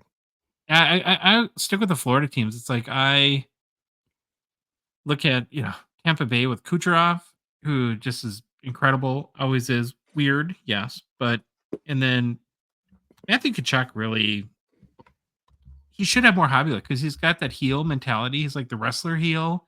He's good. He hasn't been producing much this year, but I'll go with the Florida teams. What do you think, Phil? I'm gonna go Winnipeg. I love Florida, but everyone hates Florida, so except Mitch Grotman loves Florida. Jay. I got two. I like the LA Kings. I like Kopitar. I like Kempe. I like, Drew Doughty got hurt, but hey, they got Brant Clark. That kid looks really good. And they also got Quentin Byfield. And look, I'm not trying to, crack jokes here, be a homer, but I think Ottawa should be on that list too. Yeah. Right. Timmy Atta Stutz. Thank you. You got him. Yeah. Pinto. I like Pinto. You got Allmark now. What? Jake Sanderson, baby. Jake Sanderson. Have you seen him play? These two Yes. schlubs haven't, but you've seen him play. Tell them how good he is. He's good. He's good. Yeah, he's good. Sorry, guys. I know this is going to cost you guys a lot of money in therapy sessions, but Ottawa's got the potential. They just got to figure out how to put it together. So yeah, I threw Ottawa on that list. It's getting stitched up. It's getting just you boys wait. Oh. Yeah. I'm gonna 2 to 4 weeks lower body. Oh, I know. No. Okay. You don't think so, Louis? You saying What? no? No, I- no. That's I fine. don't know. It's You guys hard. don't I watch- think they deserve it. All right. You're being nice. There's love there. No, they got a good team. If you guys watched if you watched 3 games in a row, you'd be like, okay, we got to stop making fun of Phil because this is gonna pop off. Oh, I think Timmy Tantrum's a really good start. Yeah, Josh, you like Tim Stutzel. I do. Yeah. I do. I know. I love the umlauts. I'm the number one Phil- umlaut fan. Phil, I bet you the last 3 games I have watched, Yeah. other than a Devils game, have been Ottawa. Oh, thanks, Louis. See Shesterkin stand on his head. He heard me call him a loser. Eh? He's like, I'm gonna get that Phil guy. He's been doing that all year, dude. Oh, he's so good. Can't stand Yeah, him. well, Okay. Southeast Schmike from Instagram. Has there been any update on the unopened case of 79 OPG that was auctioned? Last update, the auction winner seemed to have buyer's remorse, didn't fully pay, but was trying to sell the case to someone else. I've heard nothing. I think it's one of these cases of in the news cycle out, and we probably won't hear from it until it gets sold again, unless the only other maybe potential would be that somebody did buy it, but they wanted to remain private. I've got a conspiracy theory. No, Okay, let's hear All it. right. Go Boomer. I think this box is sitting in a room with all those missing SP boxes that we talked about at the beginning of the show. And Jimmy Hoffa is watching over them. Okay, there you go. There you go. Instagram, Rico Cards. I've seen and heard of SP authentic boxes that had one and in some occasions no autographs. What happens in case like this? Does Upper Deck compensate the person who purchased the box? I think you're only guaranteed one auto, so I don't think they would do it if you did get an auto. But if you got 0 autos, I would definitely contact Upper Deck customer service. You got to save the box in UPC, especially from it in order. But in my experience, they will take care of you. I've had that happen to me. I've Did they opened a take care of you? box, got no auto. Of And SPA? yeah, SPA. Oh, wow. No auto. And I gotta be what Josh just says, exactly what happened. Contacted them, gave them the information, and they sent me one. I can't remember who it was, but obviously wasn't that good because I can't remember it. But yeah, that's exactly the process. Just send the information to them and they'll be sure to take care of you. I wouldn't even say anything. Well, I think they're pretty easy to work with on that, Phil. You should. Well, they're going to send you a Bedard auto? No, they're going to send you somebody you never heard of. Exactly. You'll get so I something. wouldn't even bother. All right. Negative Nancy. My opinion. You can have it. Yeah. Discord, Sebastian Engelhart. What card do you most regret selling or trading? Phil, do you have an answer here? I honestly can. I don't think I've ever regretted selling or trading a card. Okay. Good for you. High in my horse, Phil. I'm not trying to be virtual. Okay, I cried once when I sold a card. How about Which that? one? Eric Carlson RPA 3-color in the Nortel parking lot. Like heave cry or? Well, I leaked. Eyes got sweaty. Leak. It was a tough year, man. I had to pay rent, and Hasselhoff was 2, and it was tough. Oh my gosh! Is this another Are you going to blame Sidney Crosby on this again? No, I blame it was my fault. Yeah, my fault. Okay. Like knees were weak, palms are sweaty. Mom spaghetti. Cole Perfetti. Yeah. Yes, we did. I had to take care. Daddy had to bring home the bacon, and Daddy was making bad decisions back then. So nice. Jay, do you regret selling or trading any cards? So for me, I say a mantra whenever I trade a card that when you do a trade with someone that it hurts both sides. It should hurt a little bit. So every time I make a trade, it hurts a little bit. Regret? No, because like I mentioned before in my segment, I really take the time and to really think about whether or not I want to let it go. So when I let it go, it's, I'm ready to let it go. So no. Let it go. No. Bobo Lubai, what card do you regret selling or trading? I don't have one, honestly. Good for you. You and Phil can go sit on your thrones. I sold the Derek Bugard Future Watch Auto that at the time, it was a while ago, I didn't really understand how cool Future Watch Autos are, and I regret it. Man, you sold the Boogeyman. I did. Facebook, Philip Doring. What are you hoping to get out of the expo as far as your PC is concerned? In any case, I wish you lots of fun and success. Greetings from Germany. Well, greetings from America and Canada and whatever planet Phil's on. Phil, what are your hopes to get? So I want to buy all the holotypes before Josh does, and I want to sell them back to him. And I want to look for a Jake Sanderson 4-color patch, gold or RPA. We talked about it earlier. I'll take either. I already have a couple RPAs. Or the golds. I wouldn't mind a 249. I'm looking for Parker's chunky patches. Any exquisite 03, 04 designs. I'm always on the hunt for, but I'm very, very picky on everything I just said. I'm a huge card snob, but always ask me. But it's usually going to be no. But that's what I'm. I love how much joy you're taking out of blocking my hobby joy. So I would, Josh. I've been buying doubles all week. Don't worry, I got a nice little gift package for you, big baby. Okay. What if you can only get one card at the expo? Yes. Is there a card you can think of? One card at the expo. I would probably have to go with for myself wow, that's a great question. IPC Pasternak. He doesn't have a lot of really, autographs or anything like that out there. So no, you know what? I know. I'd like to get a David Pasternak exclusive out of 100. I think, Nice. yeah, Nice I card. think that's where I want to go because his PSA 10s for his regular Young Guns, they're about 200 on the pop count. So I'd like to put one of those next to it, I think. Sweet. Baba Louie, besides a Mike Modano autograph, is there any other card you can think of that you would really love to get at the expo?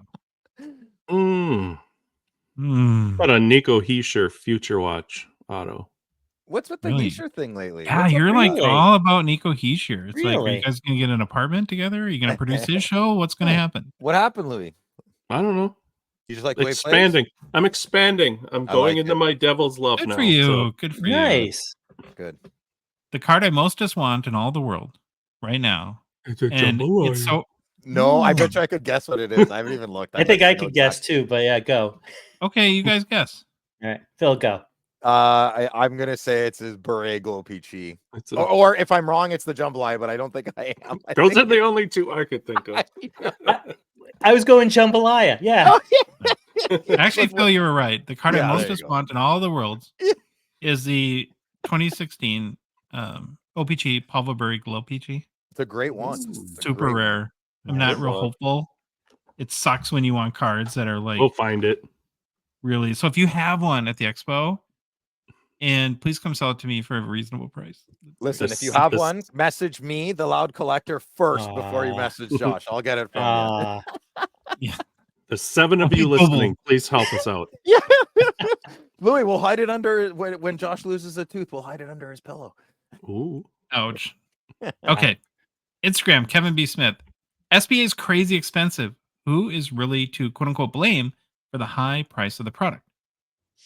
I just think it's companies that are profiting off of Bedardapalooza, and they're for-profit companies that are taking advantage of a profit opportunity. I don't know. What do you guys think? Great observation there, Dr. Phil. Thank you. Yeah, I think it's that. And I'm going to throw this. I got to throw it on us as collectors. If it's that outrageous, don't buy it. You see what happens when products don't get bought. Prices go down. So we can blame the companies all we want. If we're paying money for it, we're partly to blame too. I saw Series 2 cases right now are selling for like $2,400 US. So it's like $200 a box. Coming down. Coming down. Phil, you have any comment on this? Not really. Okay. We'll take it. Thanks for your participation. Okay, Instagram, Jeremy Catan 6. I'm a regular eBay purchaser. I've noticed a trend. I often find good deals on cards and bid last minute to grab them. Sniper! However, within the last 2 weeks, I've had 3 purchases get refunded with little or no prompting. I don't want to think the worst of people, but I feel like the refunds were issued because the auction price was possibly lower than the seller wanted to get. Has anyone experienced this? What can be done? I want to chime in first because I have a confession to make. Okay. I have a confession. Yeah, it's very annoying, Jeremy, when it happens. I agree. What I think eBay needs to do is start basically punishing sellers that do this too frequently, but in full transparency, boys. Uh-oh. And this will be no surprise to Louis. About 2 months ago, I sold a card that I flat out had lost it. It is a card that had been up for a long time. It was buy it now. It was an auction. So I was happy with the price. And after literally like 6 hours of searching for it, very frustrating, I threw in the towel. And same day as it was bought, I refunded the guy. And as I refunded, I sent a message profusely apologizing and saying, I'm an idiot. I sold a card that I can't find. I'm so sorry. I've refunded your money. Please accept my apology. And then, of course, he comes back and accuses me of being a shenanigans. What? right? Really? Oh, Yeah, that's like, ridiculous. oh, you just don't want to sell you, blah, blah. And it's like, I'm like, I actually said, you can believe me or not. Mhm. It's your choice. But I legitimately lost this card. I feel horrible about that. I did refund your money the same day. So I don't know how upset you kind of can be. And so the reason why I bring up that story is not just to once again make myself look like an idiot, which isn't hard. is to say that sometimes when this happens, there are legitimate reasons where I think people like go immediately to the worst kind of possible nefarious motive. And so that's why I say that eBay should, if a seller does it like 4 times in a month, then maybe there should be a repercussion. But what do you think, Phil? I think if it's an auction, they're 99.9% of the time they're refunding your money because they didn't like the price. So I guess I'm disagreeing with you, but I'm not on a bin price, Sure.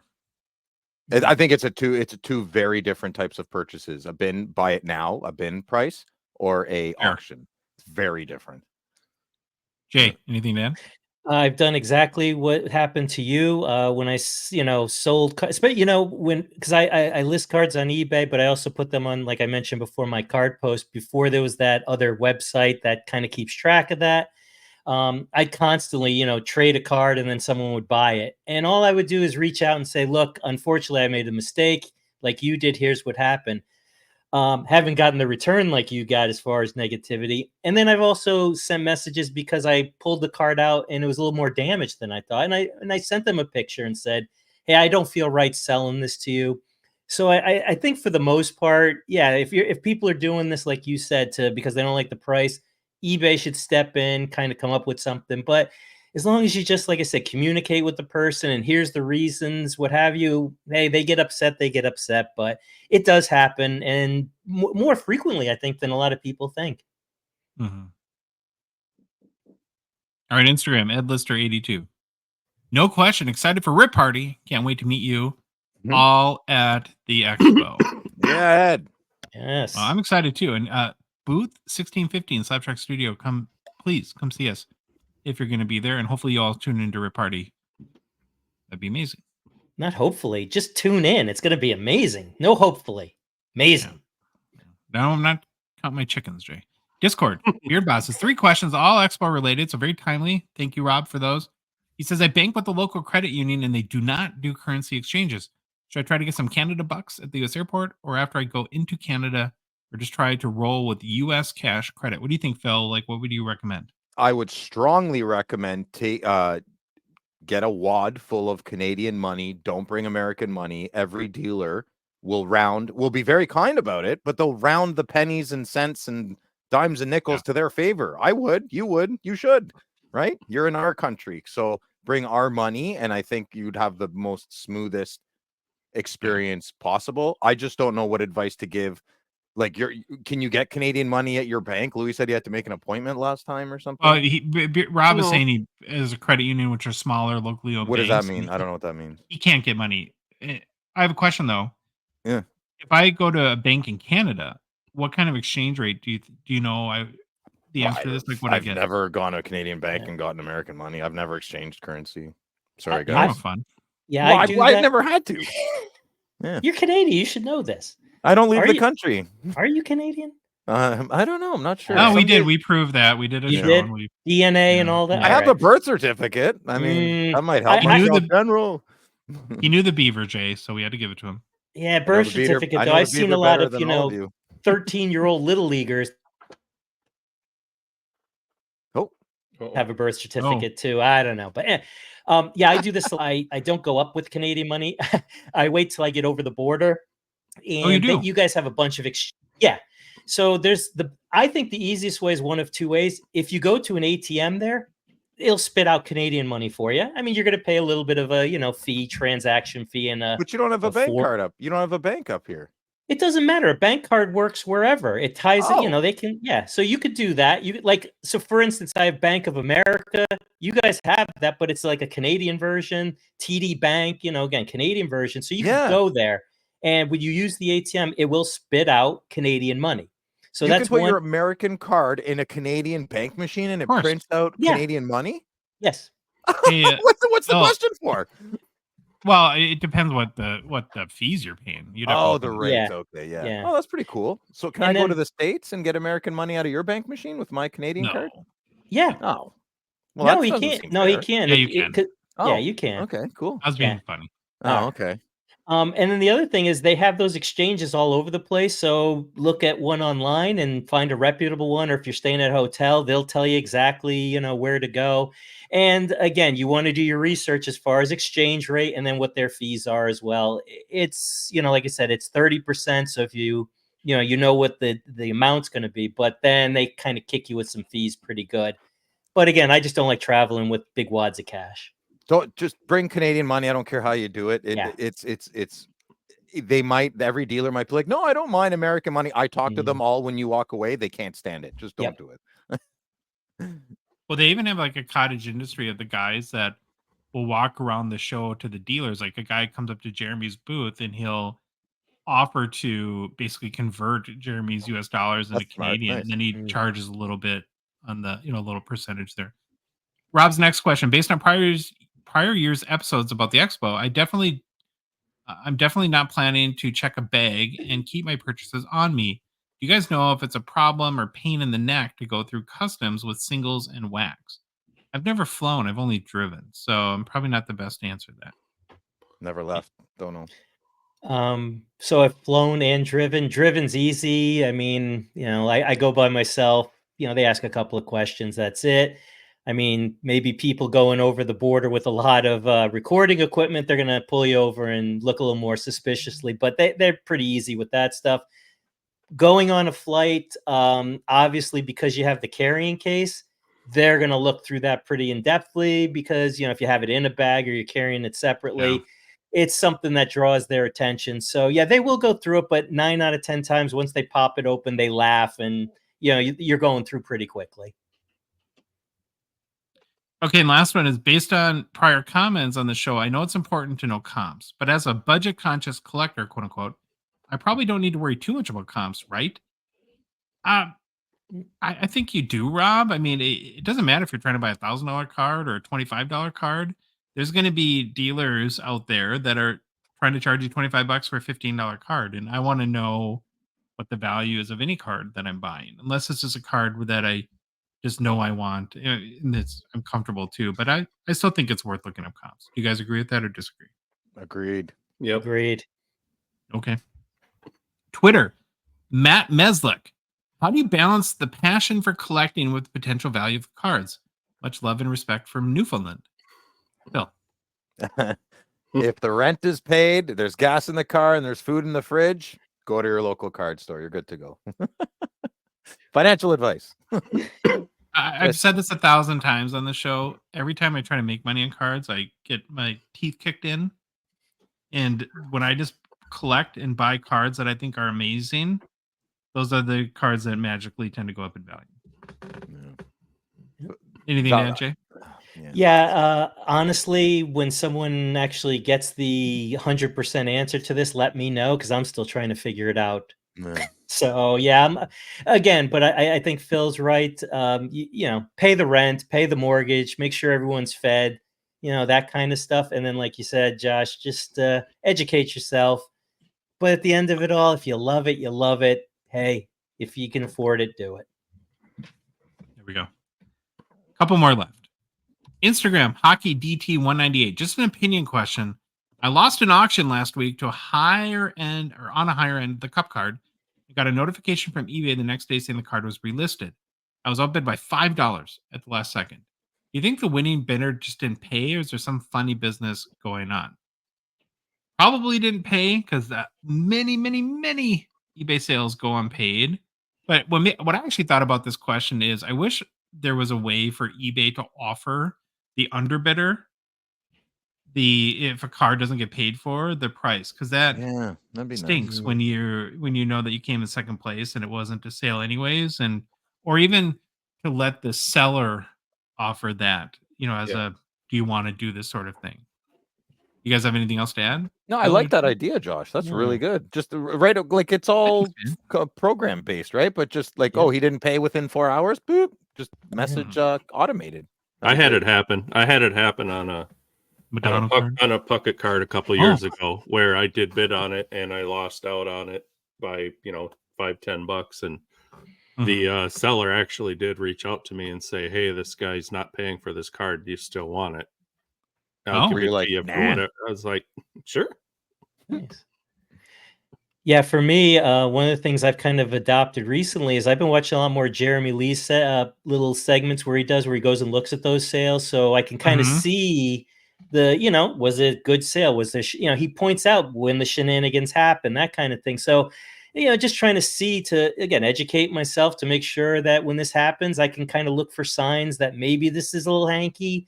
But overall, I think, yeah, I've seen this happen. It's happened to me, and I agree with you, Josh, that I wish they would do something where it's like, first bid didn't go through. Do you want to send it to the next guy in line? So you don't have to go through this process again of waiting. So yeah, I think you hit the nail right on the head with that. Well, where it really sucks too is like when you're selling a card based on like very specific timing. Let's say you do like a 7-week auction or 7-day auction that coincides right with the start of the playoffs, and then somebody wins it and doesn't pay for it. You can't get that timing back again at that point. So you're really kind of screwed from a selling standpoint. Instagram, Matt Sottle. Can you guys find any information on Crosby's 2005 Flair Ultra Rookies base rookie versus gold medallion? I know the base rookie fell in 1 in 21 boxes, but can't find anything on the gold medallion parallel. Thanks. I couldn't find any info, Matt. And honestly, from what I understand on these older pack odds situations, is that you got to find a box. Is that it'll be in very small print, probably on the side of a box. And so if you know anyone that has a sealed box or an empty box, or go to a card shop that has one, or you could read the odds, that's probably what you need to do. It's so frustrating that this information isn't more available like that. I don't know. Do you guys know a other way than that? Or No. No. Okay. Well, it's personal pickups, where Phil takes a giant dookie on Josh's new cards. Then Josh cries himself to sleep later that night. Man, Phil, you are a tough nut. I know. it's funny because it's true, Jay. No, it's not true. It's not true. I mean, it's a little bit true. It's a little bit true. Totally. Okay, we're gonna give Jay the honor as the guest. You want to run through some personal pickups? Do you have any? Sure. Yeah, Louis. He sure does. Start tossing up some pictures. Not in any particular order, buddy, but here's your go. First. So this is a little lot that I picked up. Now, full disclosure, the top row and the bottom row are two separate deals, but you can kind of see, what I got there.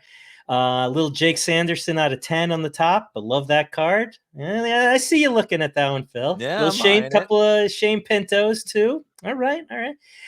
And on the bottom, Jake Sanderson and a couple of Minnesota, cards, some Matt Boldies, and of course.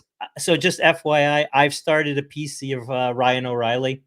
I got to get O'Reilly. Yeah. So as you can see, that's going in. And then that Matt Boldy, that's one that when I sent that to producer Louis, he fell in love with that. So I'm going to bring that card with me to the expo. And you are. I think maybe, something's got to happen with that where Louis goes home with it.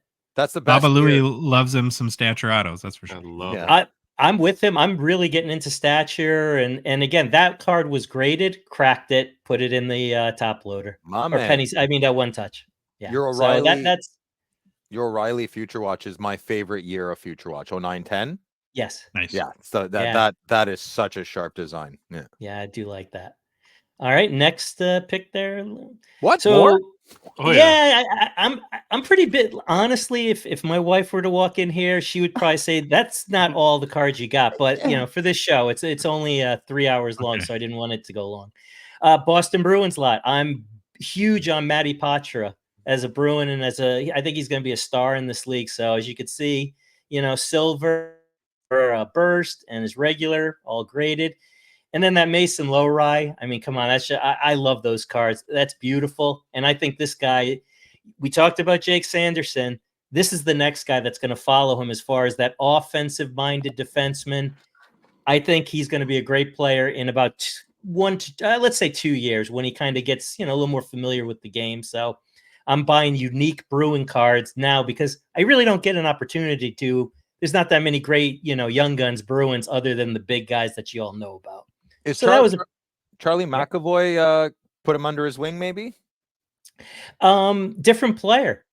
Charlie McAvoy is an offensive player, but this kid is a more offensive player. And so Yeah, more so. Wow. Okay. I think what you're going to see, like right now, they have McAvoy on the #1 power play. They've sprinkled him in, and his outcome has been better for a horrible Bruins team, if I haven't already mentioned that. So Okay. I think he'll be running the power play by the end of the year, but he's Wow. like the Jake Sanderson of the Bruins. Love it. Love it. We'll watch now. All right. This is I love this. I love these cards. So I'm getting big, so there's the big FWAPs. Love Yeah. the FWAPs, FWAP. the 2 FWAPs. So I got the Troy Terry. I mean, that I think he's the best player on that team. And here we go. I just don't feel like the value's there. So when guys like, the big stars start kicking it off, this is the guys whose card's going to really take off because he's going to be #1 line, #1 power play. So he was easy. Quentin Byfield was part of a trade on my card post. Again, that was in an SGC holder. I think it was a 7. Bought it or traded for it, cracked it out. I like Quentin Byfield, 3-colored patch. Just looks cool. And of course, I listened to the Hockey Card Gongshow and the Loud Collector social media, and he's brainwashing me. So this is actually my second Brady Nice. Tkachuk FWAP.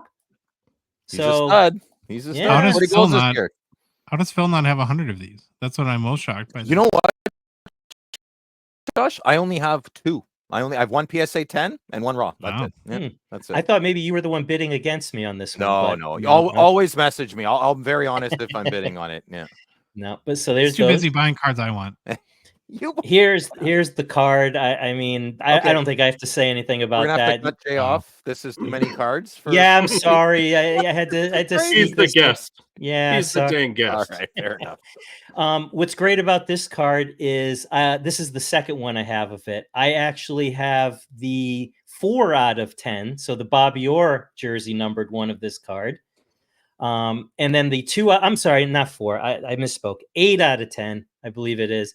And then I got the number 2, so Eddie Shore, old Bruin. But again, Yeah. Bobby Orr, Phil Esposito, Busick, the Chief. Let's go. I'm a Bruins fan. What year is this from the cup?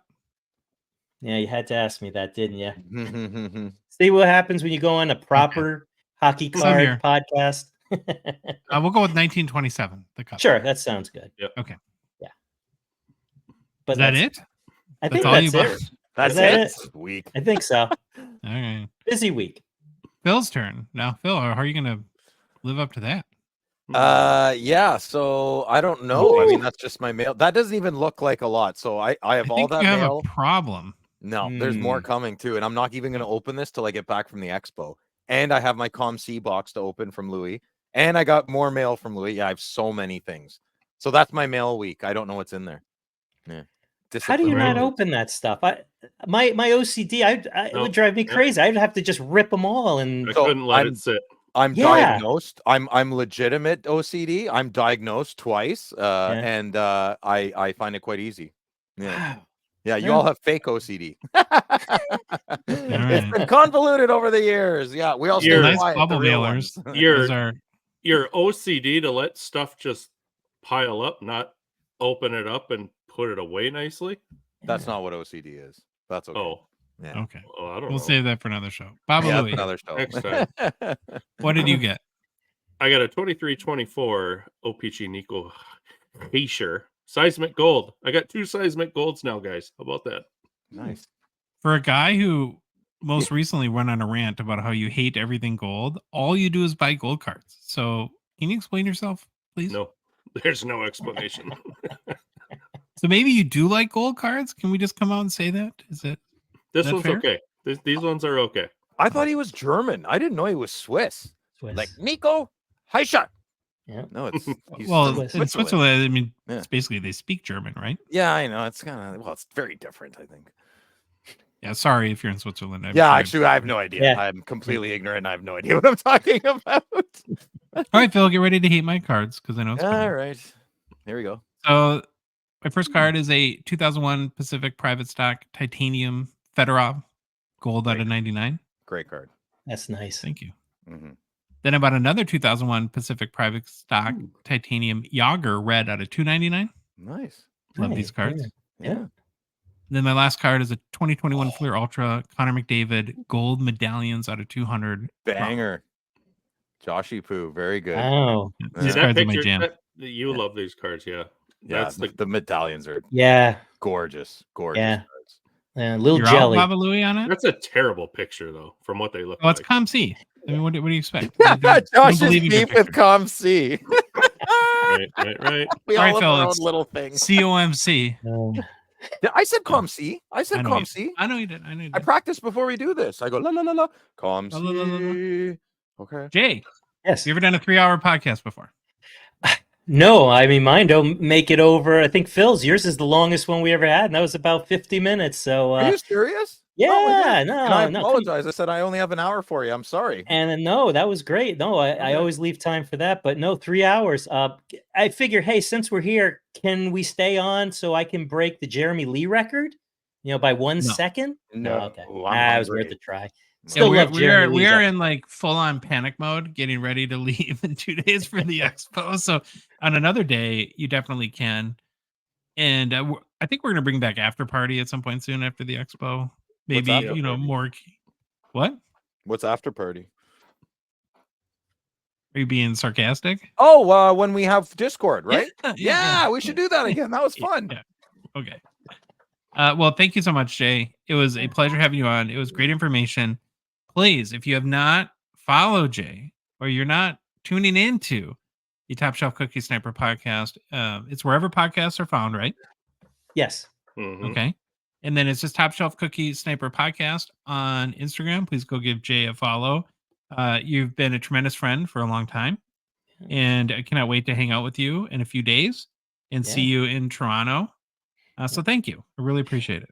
Hey, thank you guys. As I've mentioned before to a lot of people, I started listening to this show around, I think it was episode 3 or 4, and just been a fan ever since. So for me to watch this thing grow from early days to where it is now, I'm excited for you guys. I wish you guys nothing but the best. And you guys are going to kill it up at the expo this week. And I'm looking forward to the rip party. So again, nobody just maybe check it out. We are going to have a blast one way or another. Well, we will. One way we always do. Thank you. That's very sweet. If you like the episode, please leave a rating review on Apple, Spotify, whatever podcast app you listen to us on. If you love the show, you want to support us, you want to chat with us on the Hockey Cards Gongshow Discord server, please consider a $5 a month donation. Join our $1.99 support level tier on Patreon. Link is in the show description. In it, both podcasts and YouTube, our Instagram, TikTok profiles. You go to our website, hockeycardsgongshow.com, click on the Become a Patron link, or go to Patreon directly, patreon.com, and search for Hockey Cards Gongshow. Follow us on social media. We're on Facebook, TikTok, Twitter, and YouTube. And boys, the Hockey Cards Gongshow podcast is a production of Dogbox Ventures, LLC. Have an amazing start to your week. If you're traveling to the expo, please be safe. And Baba Louie, please take us out. Bye.